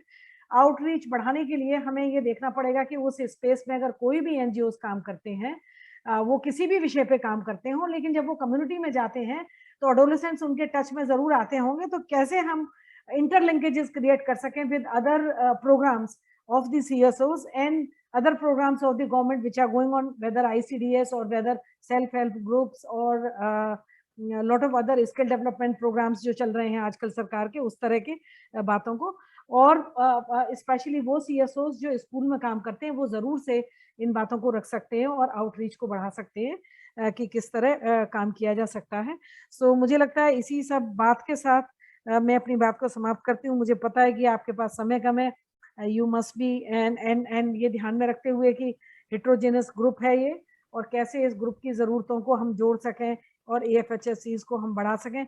हम सबको पता है कि हम लोग बहुत हार्ड प्रेस्ड हैं in terms of human resource, so I think we need to mobilise other sources like we know pharmacists can be trained, LHVs हैं, they can be trained, but the point is that how much government is going to do and what role really the civil society can play, because I think working on adolescents and these issues, they are going to go a long way, because we know that ultimately we are going to get this demographic dividend through these adolescents only. I think that is the way forward. So thank you very much. Thank So you, if there are Dr. any questions, I would definitely like to thank you doctor Neelam. अभी हमारे पास समय का थोड़ा सा अभाव है, तो मेरा जो भी पार्टिसिपेंट्स हैं आपसे ये आग्रह है कि अगर आपका कोई भी प्रश्न है तो आप हम लोगों को वो प्रश्न भेज दीजिए, आप चैट बॉक्स में लिख दीजिए and will try to get back to you. जो भी आपके प्रश्न है उनके उत्तरों के साथ हम आप लोगों को वापस कांटेक्ट करेंगे। मैं अब आमंत्रित करूंगा डॉक्टर कौस्तुभ कांति बंदोपाध्याय जो डायरेक्टर हैं पिया में, to sum up this entire discussion जो भी आज बातचीत हुई, और उसको हम आगे कैसे देखते हैं, what are the ways forward. धन्यवाद अंशुमन। बहुत ही गहराई से ये चर्चा हुआ है पिछले डेढ़ घंटे से भी ज़्यादा समय। हम पीछे चल रहे हैं काफ़ी, तो बहुत ज़्यादा समय मैं नहीं लेना चाहूँगा, और इतनी गहराई से ये चर्चा हुआ है कि इसको सम अप करना बहुत मुश्किल है। हो सकता है कि मैं कोई पॉइंट्स को जस्टिफाई नहीं कर सकूँ या सही जस्टिस नहीं कर सकूँ। मुझे 4 चीज़ समझ में आया इस डिस्कशन से। शुरू में लीना जी और रमा जी ने काफ़ी एम्फेसिस किया है कि जो एक डिसेंट्रलाइज्ड प्लानिंग की ज़रूरत है, और डिसेंट्रलाइज्ड प्लानिंग को हम पूरी हेल्थ सिस्टम की जो प्लानिंग है उसके साथ कैसे जोड़े, और सिर्फ प्लानिंग तक ही सीमित नहीं रहने से नहीं होगा, उसको प्रोटोकॉल की स्तर पर लेके जाने की ज़रूरत है। यानी कि बारीकी से उसकी इम्प्लीमेंटेशन की जो रूपरेखा है, उसकी जो दिशा है, उसमें भी काम करने की ज़रूरत है। उसमें कई सारी चीज़ें जो आई, एक है कि जो लोकेशन है, नंबर है, जो रेफरल सिस्टम के साथ जुड़ने की जो बात है, ये सारी चीज़ें उस प्लानिंग के साथ जुड़ी हुई है। दूसरी जो बात समझ में आई कि जो lack of human resources, not only number of people or number of trained people, but the quality of training that is available with the frontline workers. तो उस पे हमें बहुत ज़्यादा काम करने की ज़रूरत है, और हो सकता है कि शॉर्ट टर्म में कुछ इनोवेशंस हमें ढूंढने की ज़रूरत है कि जो एग्जिस्टिंग ह्यूमन रिसोर्स है उसको हम कैसे ऑगमेंट करें। जैसे नीलम जी ने लास्ट में कहा है कि हो सकता है कि सरकार सारे लोगों को रिक्रूट ना कर सके, लेकिन हम कहाँ से एक तरह से सेमी स्किल्ड लोगों को भी हम साथ में जोड़ सकते हैं जो इस विषय में जानकारी रखते हों और एक तरह से सिस्टम को सपोर्ट कर सके। तो दूसरी जो बात संध्या जी ने भी कहा कि टेक्नोलॉजी की इंटीग्रेशन कैसे किया जा सकता है ताकि जो फ्रंटलाइन वर्कर्स है उनकी काम में सहूलियत हो। और हम जानते हैं कि जो फ्रंटलाइन वर्कर्स है they are already overloaded with lots of responsibilities, और खास करके कोविड के समय पे प्रायोरिटीज ही बदल गया है, तो उसमें हमें रास्ता ढूंढने की ज़रूरत है कि टेक्नोलॉजी कैसे फ्रंटलाइन वर्कर्स को मदद कर सकते हैं। थर्ड इशू जो समझ में आई वो है कि व्यापक स्तर पर एडोलेसेंट्स के साथ काम करने की ज़रूरत है, एक जेंडर सेंसिटिव तरीके से उनके साथ काम करने की ज़रूरत है। और एक दो लोगों ने कहा कि जो इन्फ्लुएंसर्स है जिनके साथ जो एडोलेसेंट्स की ज़िंदगी को इन्फ्लुएंस करता हो, तो उनके साथ भी काम करने की ज़रूरत है। तो सिर्फ एडोलेसेंट्स के काम करने से शायद उतना परिणाम नहीं निकलेगा जब तक हम उनकी जो लाइफ में इन्फ्लुएंसर्स है उनके साथ कैसे काम करें। फोर्थ जो चीज़ समझ में आई, एक है कि कई सारे ऑर्गेनाइजेशन ने जो इनोवेटिव तरीका से जो काम किया है, कहीं ना कहीं उन्होंने सोल्यूशन ढूंढ निकाले लोकल स्तर पर, और ये एक बहुत बड़ा कंट्रीब्यूशन है एनजीओज की, सिविल सोसाइटी ऑर्गेनाइजेशंस की। हमें इस इनोवेशंस को बहुत अच्छे तरीका से समझने की ज़रूरत है, इसकी डॉक्यूमेंटेशन एनालिसिस की ज़रूरत है, और लोकल स्तर पर जो इम्पैक्ट है, जो परिणाम निकला है, उसको भी समझने की ज़रूरत है। सवाल ये होगा और चैलेंज ये है कि कैसे वो छोटा छोटा जो इनोवेशंस है, उस इनोवेशंस को हम स्केल अप करें। और मुझे लगता है कि सिविल सोसाइटी की दो भूमिका मुख्य रूप से मुझे दिखता है। एक है कि जो गैप्स है और जो सॉल्यूशंस उन्होंने निकाला है, उसकी एडवोकेसी हम सरकार के साथ कैसे करें, चाहे वो लोकल गवर्नमेंट हो, स्टेट गवर्नमेंट हो या नेशनल गवर्नमेंट हो। एक तरह से ये कम्युनिकेशन जो है बहुत महत्व रखेगा आगे आगे चल के। और दूसरा है कि जब तक हमारी सरकारी व्यवस्थाएं जो है या जो सिस्टम है वो जब तक तंदुरुस्त ना हो जाए, तब सिविल सोसाइटी को एक तरह से वो कैपेसिटी सप्लीमेंट करने का जो काम है वो काम करते रहना चाहिए, ताकि एडोलेसेंट्स को जिस तरह की उनकी जो इश्यूज है स्वास्थ्य को लेके कम से कम लोकल स्तर पर भी वो एड्रेस हो सके। तो मैं और ज़्यादा समय नहीं लूँगा। जैसे कहा कि बहुत ही रोचक और सबसे बढ़िया मुझे लगा कि जो एडोलेसेंट्स बॉयज़ एंड गर्ल्स जो उन्होंने जो अपनी एक्सपीरियंस शेयर किया, बहुत सीखा उनकी बातों से, और बहुत ही अच्छा लर्निंग सर्कल था। अंशुमन, बहुत बहुत धन्यवाद। Thank you sir. और मैं सभी का धन्यवाद करता हूँ और क्षमा चाहता हूँ आपसे कि आपका आधा घंटा हमने एक्स्ट्रा ले लिया, लेकिन मुझे लगता है कि इस लर्निंग सर्कल से हम सब सीखे हैं कुछ, और आगे ये बातचीत चलती रहे। इसलिए मेरी आप सबसे गुजारिश है कि आप लोग हमें ईमेल के माध्यम से, फोन के माध्यम से आप जुड़े रहें, बातचीत करते रहें, और आगे भी हम इन चीजों को लेके बात करेंगे और आप लोगों के साथ वापस से हम कनेक्ट होंगे। बहुत बहुत धन्यवाद आप सबका। Thank you very much.